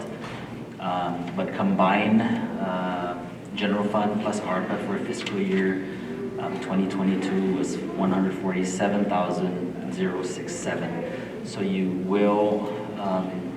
there will be a deficit of $10,716 for personnel for fiscal year 22. So I just wanted to point that out, and I'm sure that's something that you would want the committee to consider and to place back. So I just wanted to point that out just to make sure that you're aware. And those are based on the numbers of the summary that we have right now. So you can kind of jot that down and make sure that you turn in the RDs are turning in a request to the mayor that you point that out, that 10,716 is an anticipated shortage for your personnel for fiscal year 22. Yeah, but it's something that the committee, of course, with the blessing of the chairman, that will be considered. Thank you. Any other subject?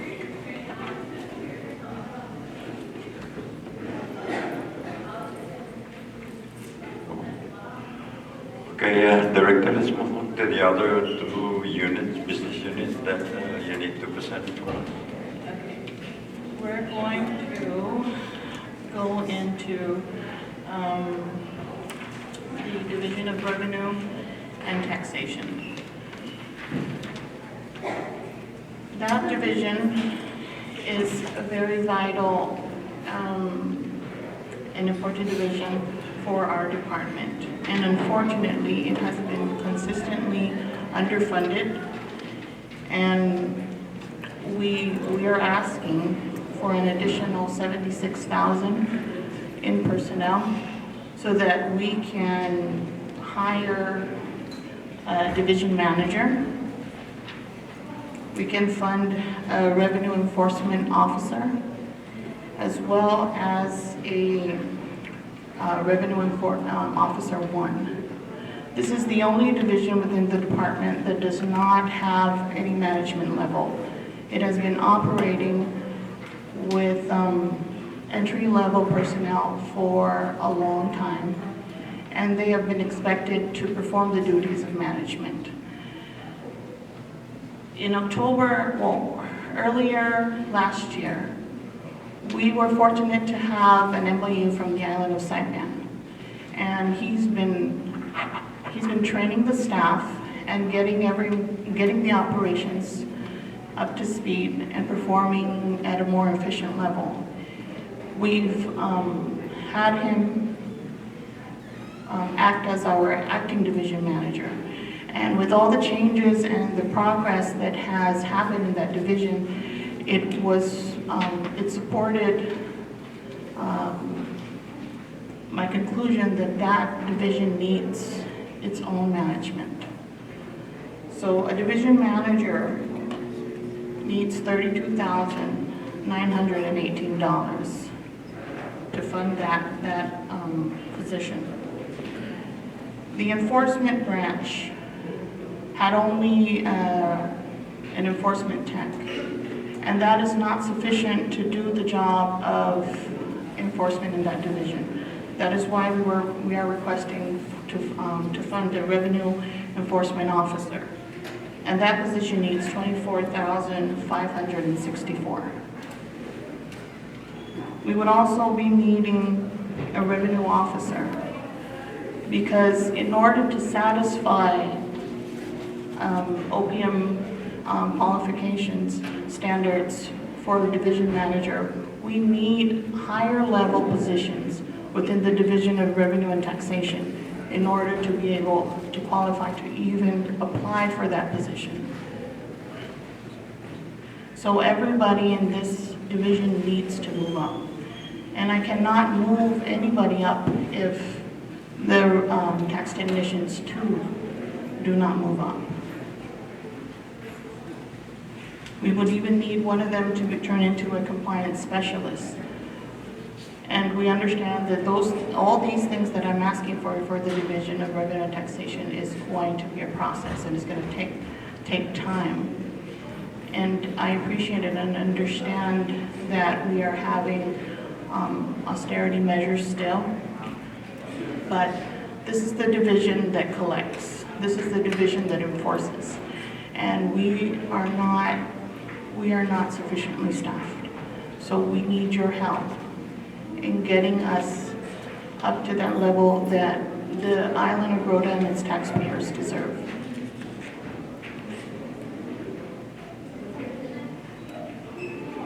For the operations of that division, I'm asking for an additional $7,000. This division actually needs a vehicle, but we have been sharing one car that actually belongs to the Division of Customs Services. And when the revenue enforcement operations started ramping up, we have been having them go to the airport, go to the seaport, visit vendors to educate on what are our laws. There's a lot of people here just really don't understand and don't know. So that's how we're starting out. And since that has happened, we've seen an increase in their filings. And so it's working for us.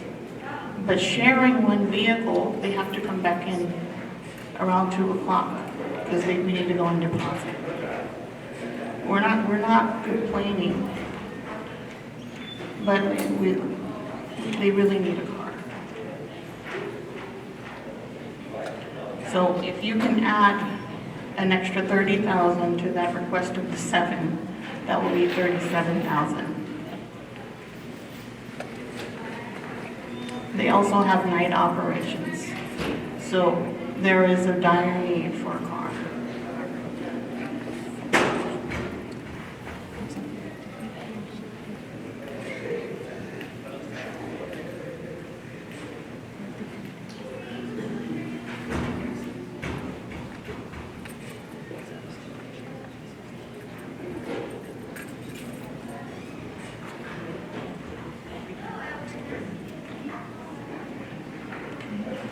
That's all I have for that division.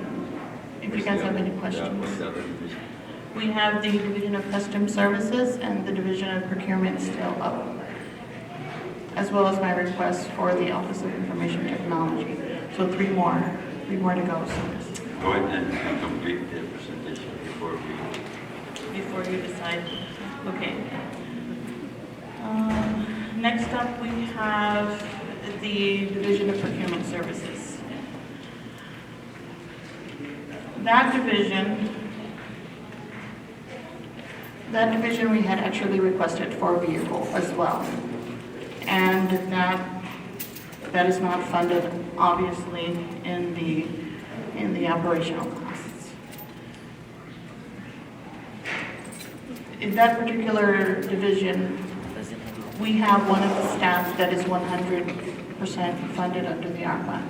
We are hoping that that person can be placed back under the regular general fund, so we don't have to worry about the fate of that person.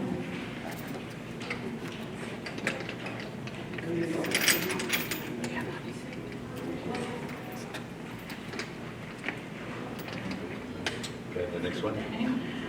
The next one is the Division of Customs and Biosecurity. As Mr. Acting Director Barry Tovis had informed you guys, we have 4 of their former staff who were transferred into our division. Out of the 4, 3 of the staff are not going to be adequately funded. They will be short. They'll be short by $6,477 to get them up to the standard, the entry level of a customs inspector 1. And we are also anticipating 2 more graduates out of the academy whom were MOU'd by the mayor's office. So the total for all of them, we would need $52,926 for those extra people. And if you would take a look at the operational cost for 2019 in comparison to what is offered for this upcoming 22, there's a very great disparity between the operational costs. And we had actually requested a very conservative amount of $15,000. And that amount we would actually need to increase because of the additional 4 people. And that cost is mainly for fuel, for maintenance of the vehicles, for their firearm certifications, and all other trainings and certifications, though that division would need in order to perform their jobs. So we're asking for the additional $18,000.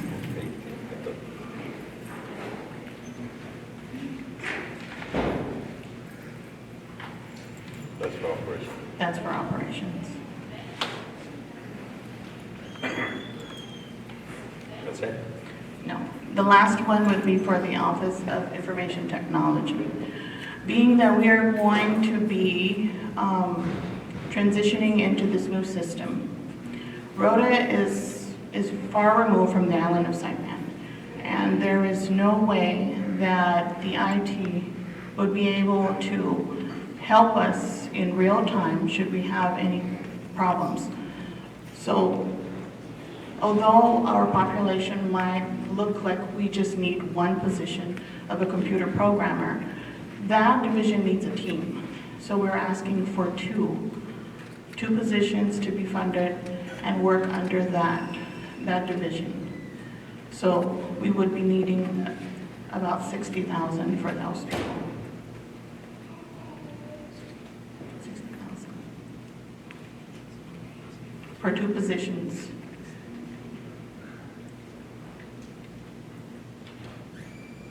And I would have to submit at a later date how much would their operating costs be. And, you know, that would have to be something that I would imagine would be in the 100,000s. It is not a cheap division.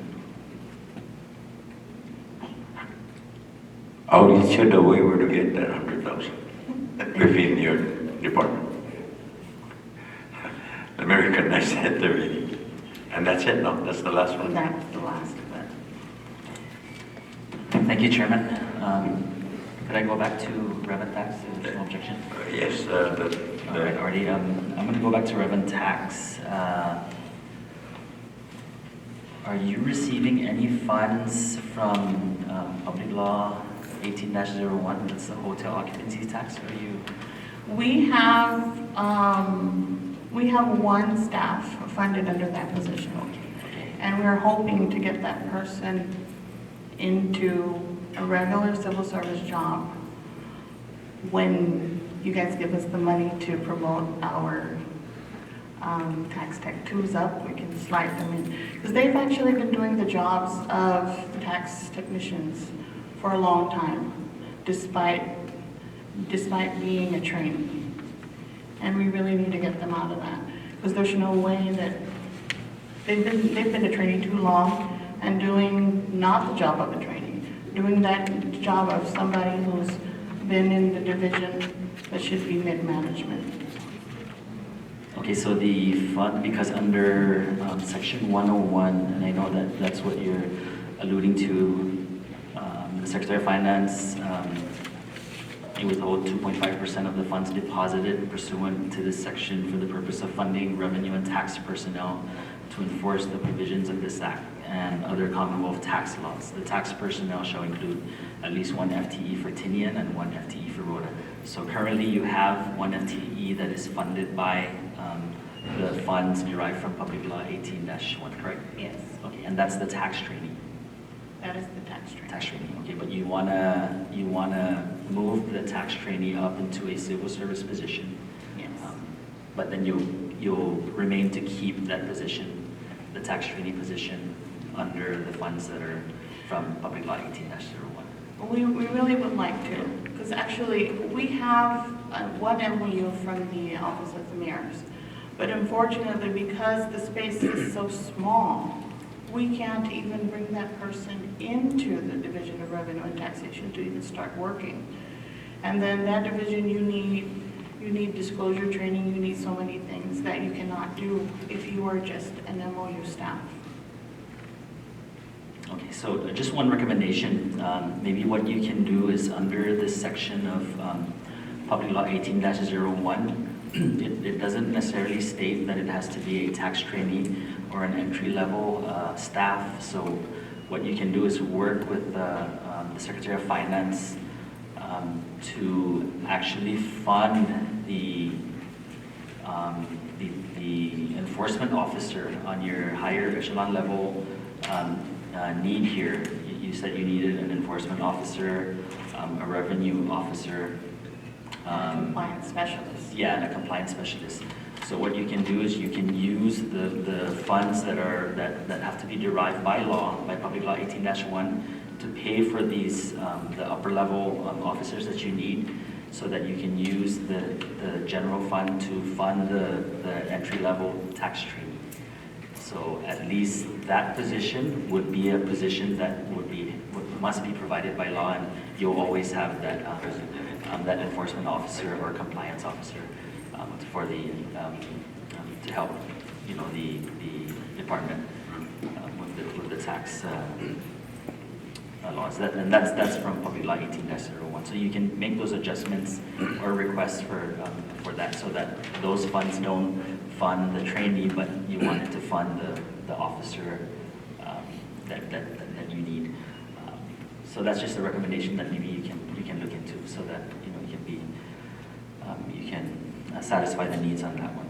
Thank you. And also, just again, in reference to and based on the summary report that we have, the numbers that we have in front of us, take note that on fiscal year 2022, you will have a shortage on personnel in the amount of $42,505.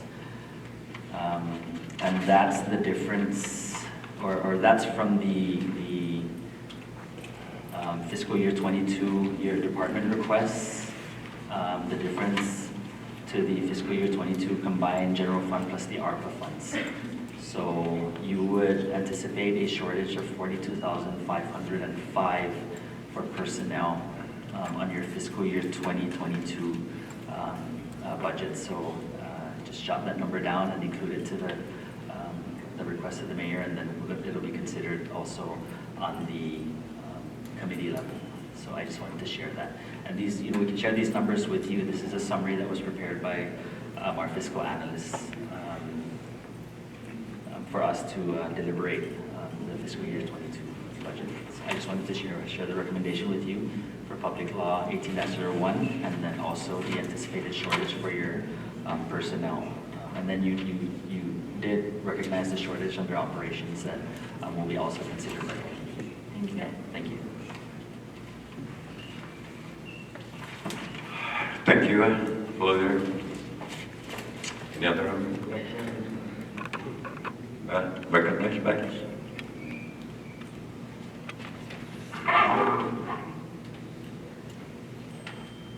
Do you need additional in your operations? We need additional in our operations in all the divisions. Because you mentioned about space rental. Yes. And if you move out to a rented space, then you will be paying your own utilities. And in the budget, there's no utilities budgeted.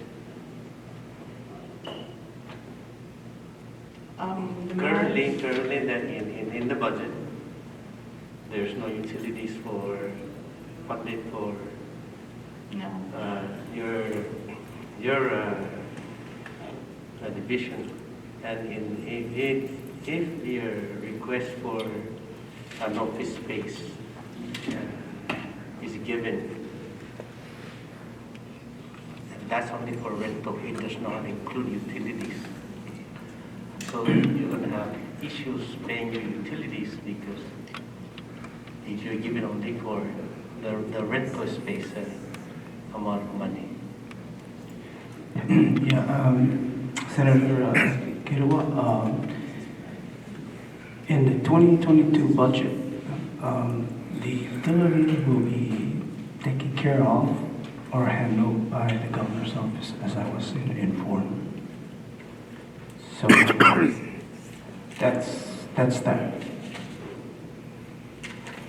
But the administration is not aware of the proposed rental space. Did you submit that in your budget for FY22? The proposed rental space amount? Did you? We did request for a rental space.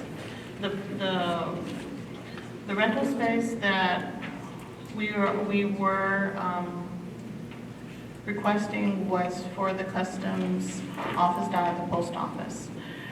The rental for the entire department was offered to be covered by the Secretary of Finance. But I still would like to request for it. That way, if we're given it, we can pay it on our own. We appreciate all the help and the assistance afforded to us by every department, from the Secretary's office to the Mayor's office. However, we would like to be able to pay for things on our own so that the staff and everybody who works in this department can have a sense of dignity. We all give and commit 100% to this job. And we cannot continue to always be on the begging end when it comes to things like just having to do our job. So we're very grateful to the Secretary's office for offering to pay for that. But if we're allowed to be given that money to fund it ourselves, you guys will be giving us our dignity back. We've, for too long, been subsidized for even something as simple as paper in a department that is very vital to the government. And we're very humble people. We have no problem in requesting it. The mayor has always, he has always supported us and never declined any of our requests. But that's the reason why we are asking for this amount. And this is actually conservative figures, because we understand the state of our economy. So we're not asking for anything luxury. We're just asking to be able to be sufficiently funded to provide the same services that every other island in the Marianas gives to their taxpayers. We would like to be able to have the staff report and come to work in a place and an environment where they are happy and feel proud to continue working at the Department of Finance.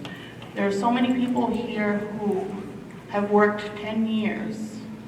Some of them is 20 years plus, and they're still at the same salary that they've been in for a long time. I actually want to ask for all of them to be promoted, but we understand that we are on austerity measures still, despite the ARPA funding. So in 22, I will be sitting here in front of you guys asking for the promotion in salaries. But right now, we're just asking for what is critical so that we can be able to do our jobs. I have another question on the IT.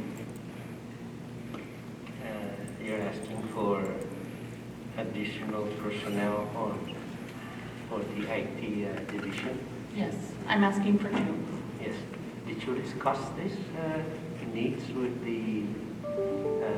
Mr. Don, who is the director of the IT division in finance? Yes, actually, and he is very much in support of it, and he even told me to make sure that I ask for that. Okay, thank you. Okay, he made mention that you're gonna ask that before the committee, right?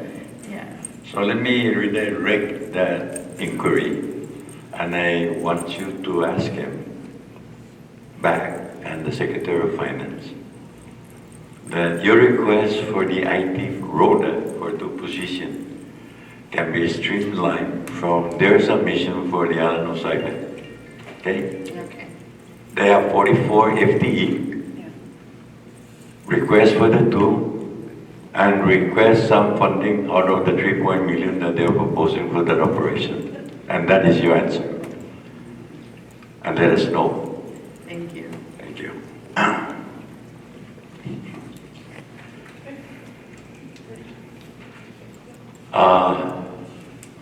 One area that I'd like you to, Director, to seriously look into. There are some of your staff that have not received their WGA. All of the staff have not. All of us. received. Can you prepare for the impact amount of what is still owed to your staff?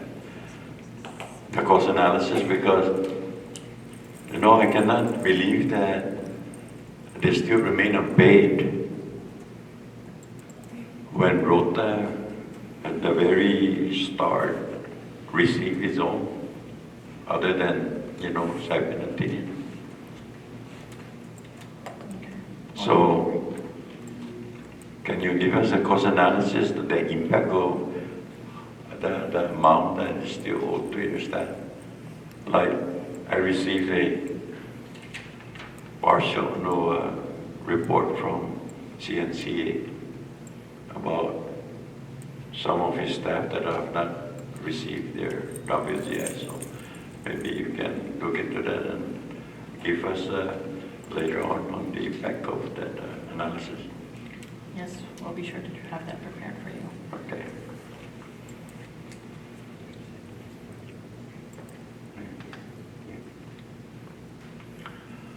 So, any more questions? Anything else that you want to disclose or share to the committee before we excuse you for today's? I just want to remind you guys again that we have 2 staff members who are funded 100% under the ARPA, and we would like them to be returned to the general fund funding. So can we strike an agreement on that? That we will return them back when the ARPA fund is already getting low for their continuous employment on the next following fiscal year. And for now, we can use ARPA money to fund that full year for the next 2 years. So you guys will guarantee that by 2023? I'm still going to be in this office, so I want to make sure that I give you that commitment. Okay, I'm going to put that down already in my next budget. So why don't we use the ARPA to take advantage of us using the local revenue for other purposes? Yes. Is that fair to you? That's fair. Okay, thank you. Thank you. Okay, if that's the case, then no more from the committee. I'd like to excuse the Secretary of Finance and tackle the other department. Mayor, how many more departments we have to go? Well, thank you guys very much. Please enjoy the island of Rota while you're still here, and have a safe flight home. Thank you, Director Abby. Yeah, Mr. Chairman, we have 3 left. 2 of them is my department, and the third one is the Rota Municipal Council. Okay. So before we proceed, I'd like to take a break again. The Rota Department of Labor, you will, this is through the budget for fiscal year 22, general fund plus the ARPA, and then also the request by your department, you will anticipate a shortage in operations of 12,745, and you did recognize that in the beginning, correct? Yes. And that's one of your asks is to have that put back. So I just wanted to make sure that we're on the same page with that under operations. But everything else under personnel, you're okay with just the addition of the 2 positions, correct? Yes, sir, that's correct. Okay. And no more questions, Mr. Chairman? I yield.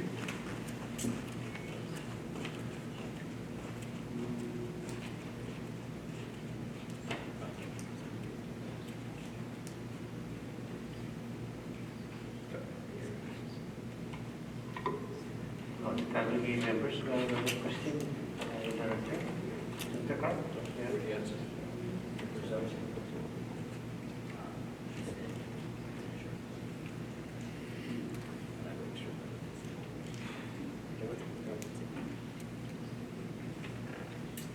So, Director, on top of your submission Yes, sir. for FY22, those are the 2 positions you're requesting in addition to your submission for FY22 personnel.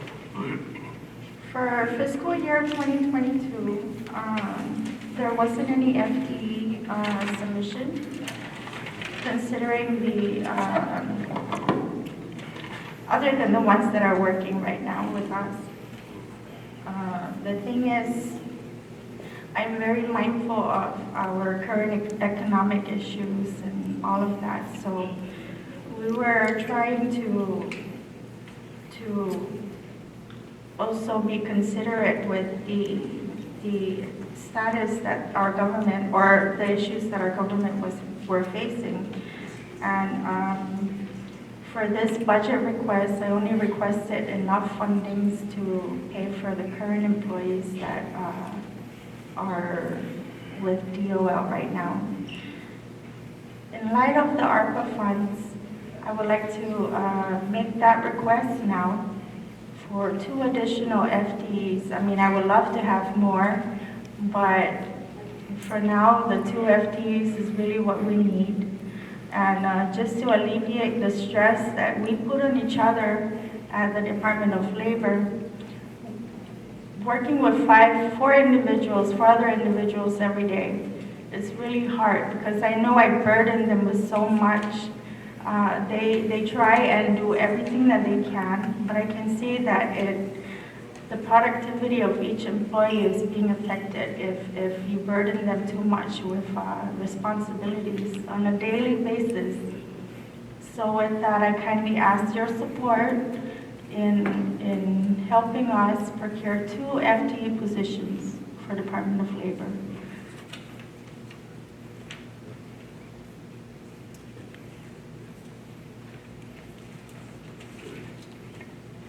So that's the only 2 requests that you're asking the committee to consider, in spite of you supporting the governor's submission for 2019.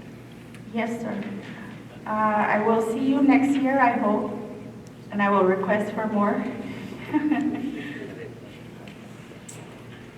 Well, I believe, I was told that you're also asking for vehicle, no?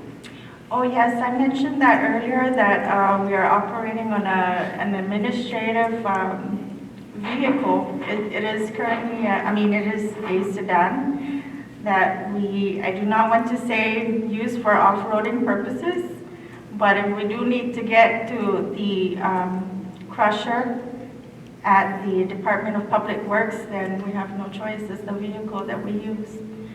And those are the data that Department of Labor requires from Saipan. OSHA-related matters, so we need to make sure that they are in compliance with OSHA matters as well. So we do use that vehicle, and I am also asking for a vehicle for our department. So you need sedan, SUV, or Preferably a truck, regular truck? 4x4, if possible. Okay. Specifically a Tundra. if I can. Okay, thank you, no, Director, and we'll take your request and we'll work with the committee and see what we can come up with, no? Thank you, I appreciate it, we all appreciate it, thank you so much. So thank you, and you are excused for today's budget review. Thank you. Okay, Mr. Chairman, the next in line would be the Director of Commerce, Mr. Dean Lord.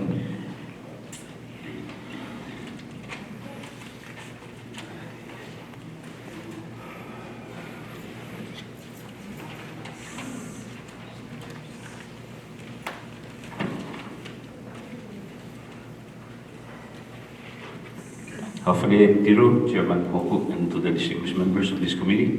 For the record, my name is Dean Manglonia, Dean Reno Atling Manglonia, and I'm the resident department head for the Department of Commerce here in Rota. Now, in regards to the governor's budget submission, I am satisfied overall with his proposal in terms of personnel. But with regards to all others, there are some critical programs that I really was hoping that the governor would be open to funding. So one of those programs is the Business Resource Center that we were trying to establish here in the island of Rota. So I am working with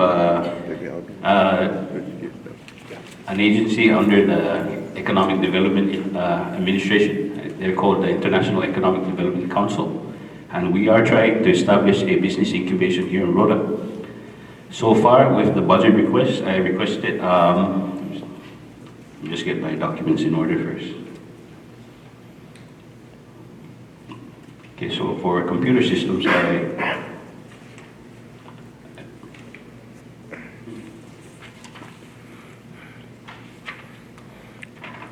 okay, so for computer systems and equipment, I put in a submission for $10,000.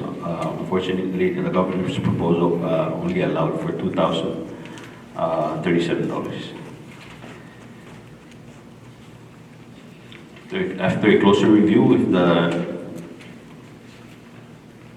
2019 budget submission, as opposed to the combined general funds plus ARPA budget submission, which is $12,852. There is a shortage in that regard. So I am really hoping that with my budget submission of $23,789 would be considering our critical economic developments in our community and for the development of the island. As we continue to take steps to try to grow our economy, it is one of the top priorities at this time as well. COVID-19 has caused a lot of shortfalls. But if I could just roll back a little bit in regards to personnel. So there is one position that I opened, or that was submitted in my budget submission. So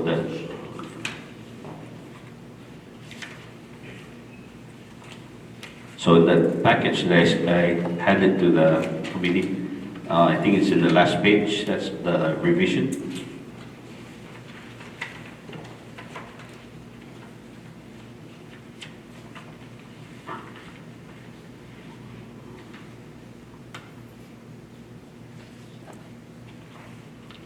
I think my file was dropped back there. My documents are a little unorganized. That's okay. Yeah, so I organized everything. So let me just try to get organized here real quick. I apologize.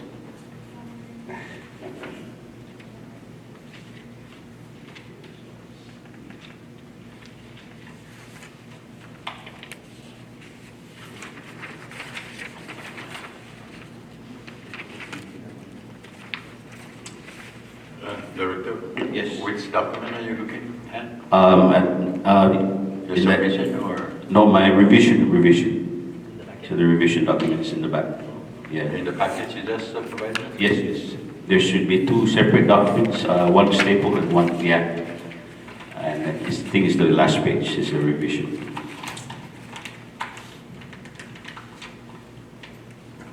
So with regards to the new positions that I proposed,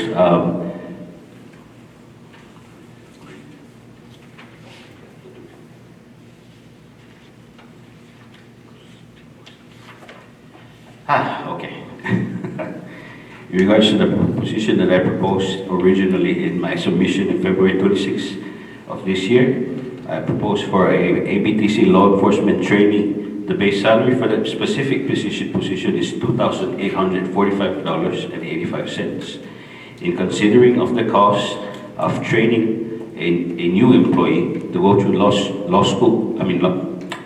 enforcement academy is going to cost the CNMI government close to around $30,000, and it will take approximately 3 months to train this one individual. In that consideration, I was thinking of just rather doing a restructuring of that specific position to pick it up to ABTC Law Enforcement Officer 1, which has a base salary of $21,219.07, which equals to a difference of $2,173.07. So that's my plan. That's what I'm asking the committee, if they would please consider restructuring that position to reflect ABTC Law Enforcement Officer 1 with a base salary of $21,219.07. And if we look at the document I've provided, you also notice that the two positions were 100% funded by ARPA funds. Another critical position is the Economic Development Specialist, which is also funded by ARPA funds.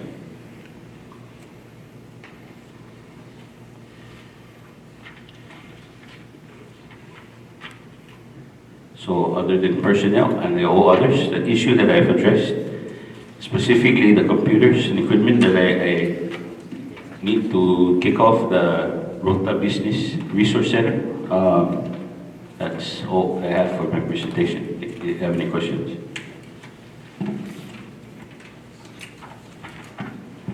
Thank you, Mr. Director. Now, anyone have any questions? Before we move on?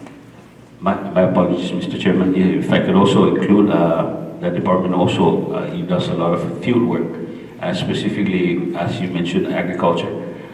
We do want to we do have a division of statistics in the department, and we do want to help out in data collection in regards to agriculture. So part of that issue is that we only have a sedan that operates in the department, and a pickup truck. It doesn't have to be a Tacoma or just a 4x4 pickup truck that can get our staff in and out safely out of this rugged terrain, especially during a downpour. So it's just for the safety of the staff. We would really appreciate it.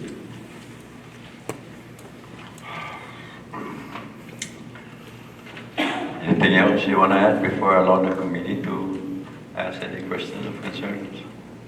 No, Mr. Chairman, that is all. Okay. Any member of the committee would like to pose a question?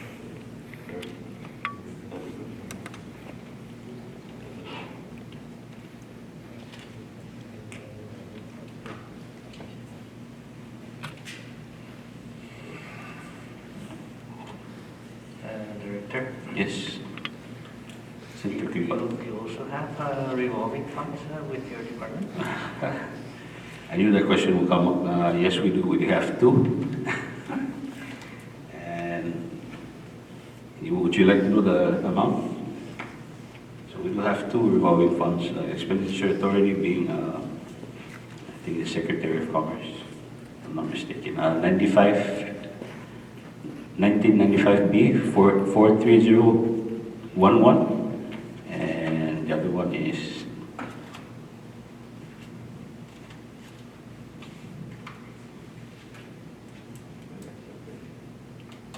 the other one is 1959B.46010. The amount is 55,994. However, this is restricted to certain limitations. It's been earmarked for overtime pay and for other specific uses, but I could get more information if you would like regarding that. And what's the amount of the other one? All those are the amounts combined, I believe. So both revolving accounts are for overtime only? And I was actually communicating with the director of ABTC in Saipan, for regards to specific uses, but yeah, it does have cover overtime pay, in addition to operational use. What about training? Training, I'm not giving it clarification in the specifics in regard to training, but yeah. Try to find out from... Yes, definitely. I will get back to you. We will get some of those funds for Yeah. your personnel. Yes, I'm not too sure about salary though. No, just the training side Yeah, for your law definitely. enforcement personnel. All right, I appreciate it. Okay, thank you. Okay.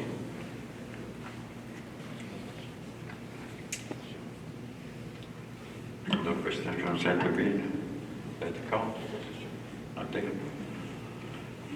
So I guess that end your presentation today, and what the committee will do is to seriously look into your request. Hopefully that you and the newly confirmed secretary have a good working relationship to assist you also from his end to help you with your operation at this time. Yes, we do, Mr. Chairman. I appreciate it. Thank you. And thank you again to Mr. Demapat for his assistance earlier. Let me ask you when this Secretary for Transmission had not the physical analyst in explaining this new budget, how do you think you're going to respond to the committee? Oh, I'm sorry. Could you rephrase the question? If it's not from the help or explanation from our fiscal analyst, how would you respond to your presentation? Is it you respond differently, or? In actuality, I looked at the revision that he provided, the document that he provided, and we were brainstorming inside the conference table. There's not a lot of difference with what I've prepared, and that's why I was pretty much satisfied with regards to the governor's submission of personnel. And of course, with the additional inquiry that you want the committee to look into. Yes, please. I would really appreciate it. It would really enable my team to do their job. Okay. Thank you. No, Mr. Director, and you are excused for today's Thank you. Mr. Chairman, I think we have the last one. Chairman Jim Anthony, the 18th Rota Municipal Council.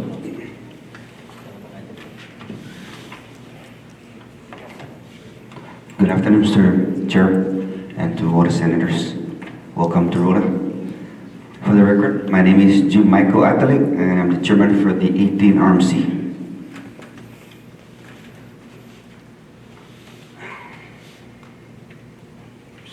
You may proceed. Okay. As far as the governor's proposal with the for the personnel, I'm good on that. We're now going back to 13 staff for the RMC. Currently, I have 3 FTEs under the municipal council, and I have 11 from the care side that the mayor helped us out. So we have 11 right now. I can only take 10, but if you guys can give me an extra 1 FTE, I get to carry on the other care side employee. I appreciate it.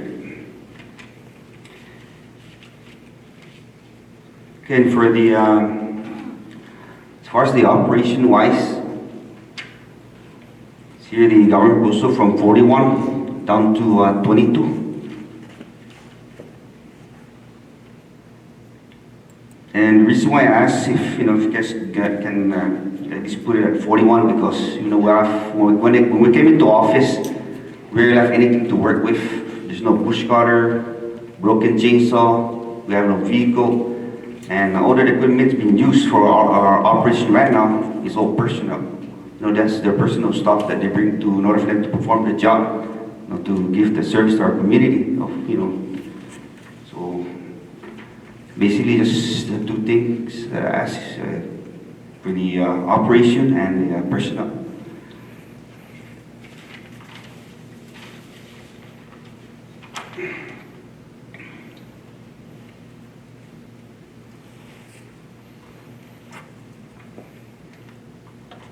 I gave you guys a copy of the budget request justification, and it shows the 303, right, for the personnel.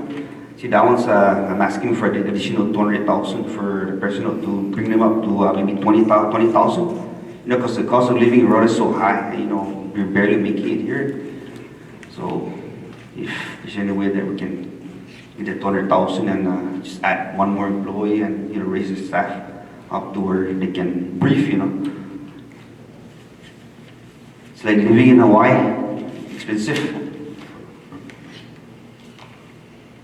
Those are the two things, Mr. Chair.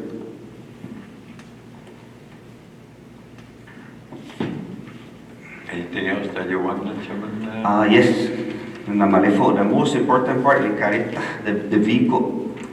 Right now, we have one vehicle that's been hand-me-down, and it's down right now. So it's not operating. We don't have a vehicle for our operation. So our staff, basically, they're using right now their own personal vehicle to perform their job.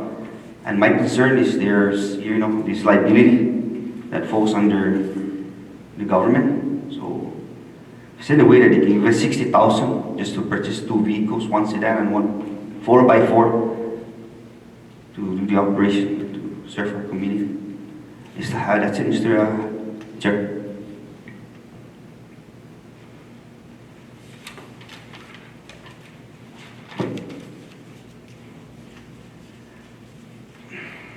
Okay. Any members that would like to pose any question to our municipal council chairman office?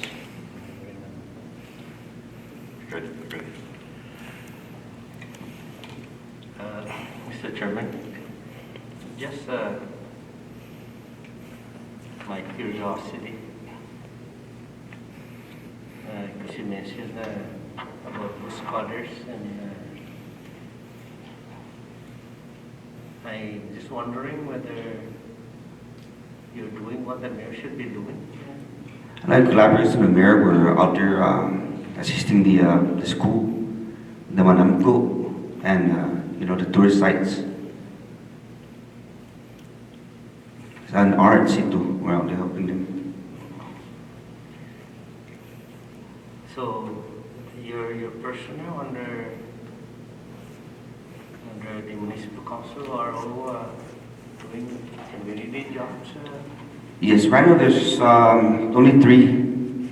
There's 2 in the office and 1 in the field. So with the help of the mayor, the CARES Act, that's what's helping us right now in the field. But we have only 3 FTEs under the municipal council, 1 for the field and 2 for the office.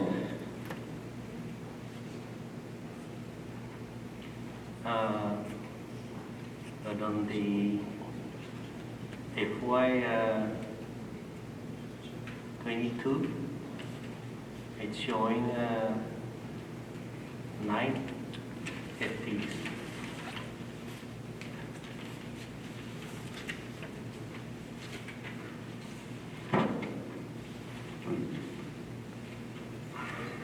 It was showing 13, I believe. Please have a copy of this.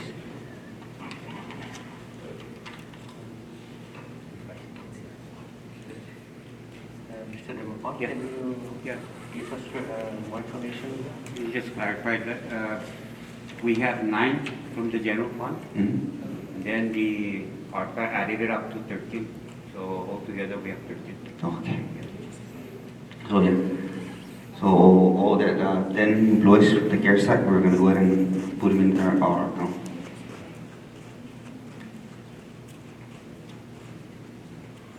Okay, Chairman. Thank you.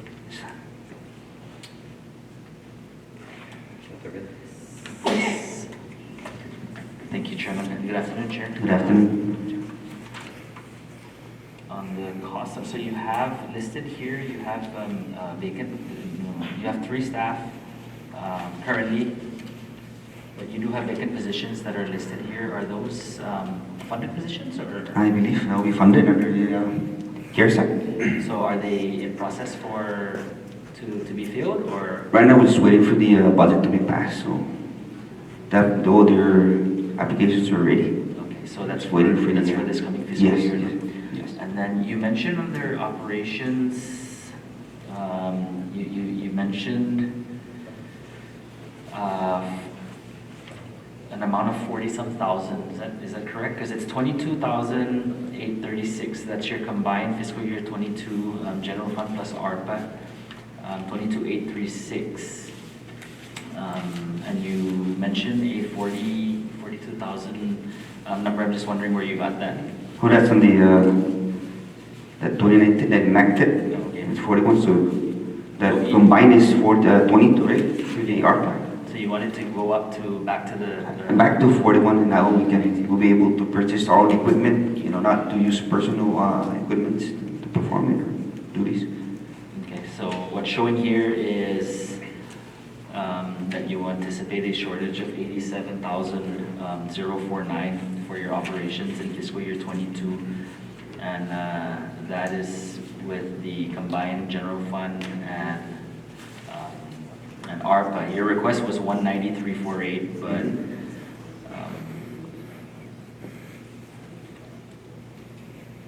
yeah, you're gonna anticipate a shortfall. So I just want you to make sure you recognize that 87, and we'll try to consider that in the committee to get that to where it's supposed to be. So I just wanted to point that out. Thank you. But, okay, so noted. I yield, Mr. Chair. Thank you. Thank you, Senator. Senator, Paul, you have any? You good? Senator. Okay, Chair. I know that we have discussed this one very important issue of providing service to our community with the discussion that we had to do a control on every household regarding this infestation of lice. And I didn't see any of that here in your submission to do that kind of project. I did do a price quotation for the only requested, and I think I still have that for the additional materials for the flat trap process too. We have a couple of unfinished flat traps down here. So we just need the materials because right now we don't have materials to complete the project. And that cost of material that you need is approximately what? About 8,000 at least. I'll be providing you the document, Mr. Chair. Okay, thank you. Welcome. Okay, if no further questions from the members, then I'd like to excuse the chair. No one is spoken. Thank you, Chair. Thank you. Yes.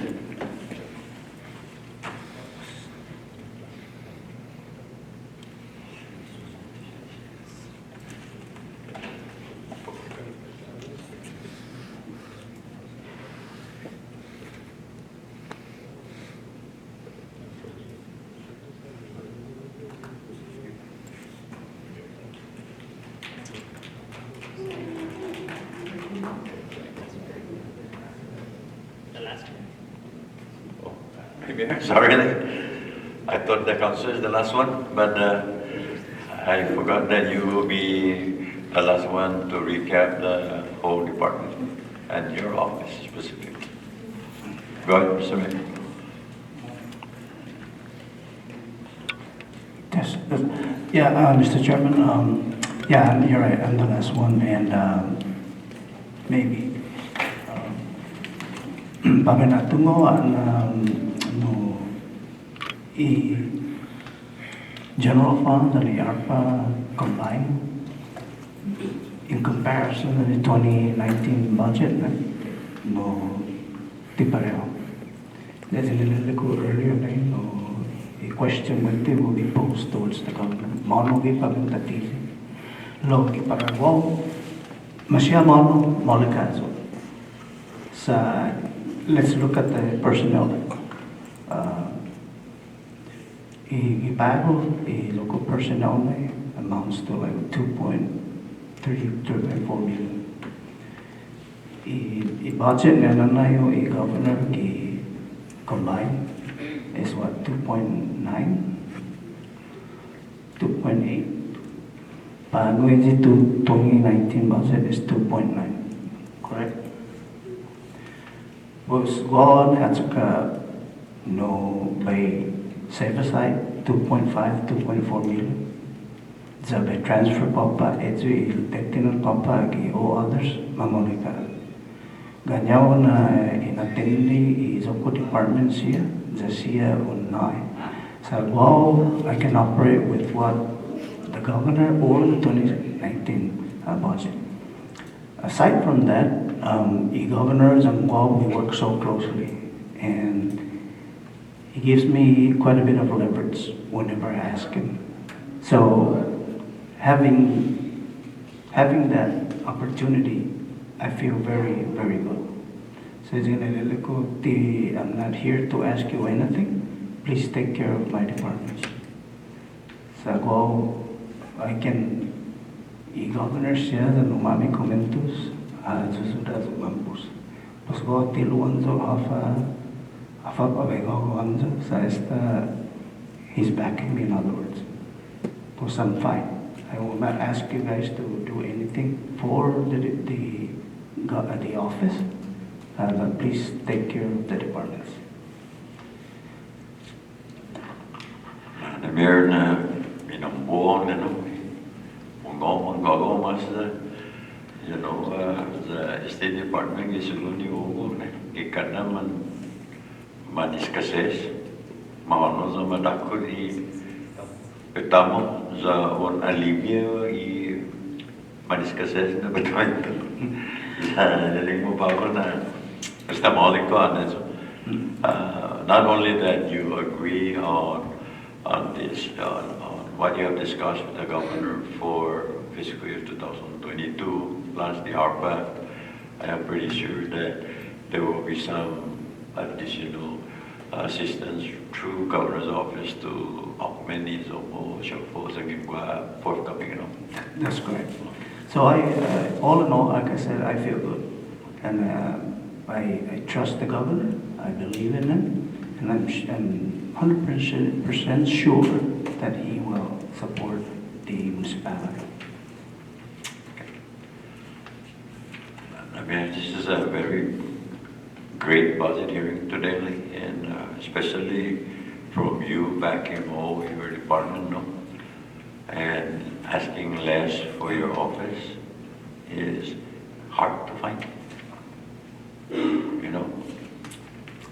Others I will have more than my staff, but you are totally the reverse, that you want your department to prevail more of providing service system to the community and enhancing the department more vision. Yes. And thank you for that, Mr. Mayor. Thank you. And thank you for all of you for coming to Rota. Anyone from there? Yeah. Thank you. No, Mayor? Yes. One professional on Cosinao Mariases in the department. Ito siya i-empleo iti mapasig 7-31. Nasa mga minister ito man mulatan mapasig na. Yes. Kasi niya ma-assess ito na empleo siya iti manohin ni 7-31. Kasi kita ang gahano utilidad sinya espiates do mapasig. Yes, gipago ko Department of Community and Cultural Affairs. I think he handed the list to you guys. Yeah. With 731. So, it's on a department ko talo 26 na meron timan mapapas. Pus Jesus masin na concern. Lalim ko na isiyan siya na department na nagkuhaan.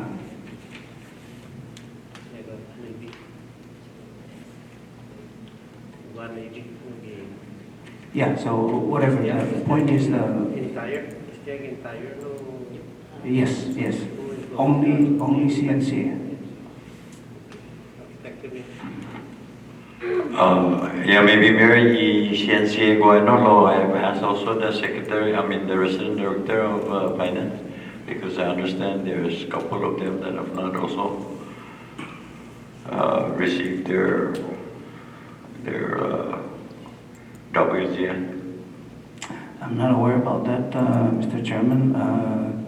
If they are not, then I guess they are not on the list that was provided to the municipality from OMB. No. If they have not, why have they not barked? So maybe just for like what Senator Jake, you said, it's good that Yes, let me review that. we go for yes. if there's an opportunity Yeah. that we can, take care of that, Yes, then we will. Mhm.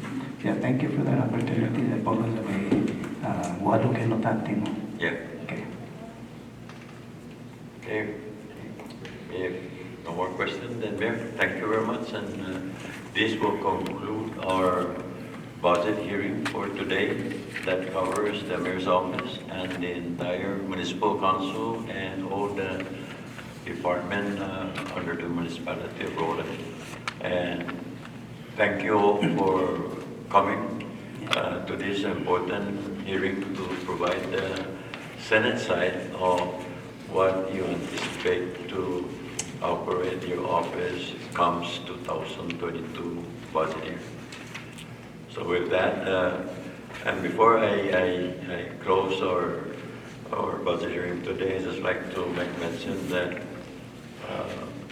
tomorrow, let me ask when we have any change of tomorrow's schedule for the witness on the OGM that the president will be presiding. 9:30 in the morning. So for those that are being called to be here tomorrow 9:30 with respect to OGM matters, please be here so we can continue this meeting tomorrow. And 9:30 will be the starting of our meeting for tomorrow on OGM matters. With this, again, thank you, Mr. Mayor, your staff, and we are not promising you everything that you ask, but we gonna work hard and see how we can extract other assistance from the executive branch. If we can take some, then we will address those concerns that you guys are requesting. Thank you, Mr. Chairman. Jawas din na hearing sa nasa manyo ti parehas ni house. I-house sinya dialo na manayan talo in management. Ti tumapa din na class in hearing law. I don't welcome that kind of hearing. Istigan class in hearing jao. Ito sumasan. Thank you. Okay, with that, that concludes our agenda for today. May I hear a motion for adjournment? Chairman, I would like to offer a motion to adjourn today's Fiscal Affairs Committee meeting, subject to the call of the chair. So moved. Okay, there's a motion to adjourn and it's been seconded. Those in favor of the motion for adjournment say aye. Aye. Those opposed say nay. Motion carries. The Fiscal Committee budget hearing hereby to adjourn. Thank you.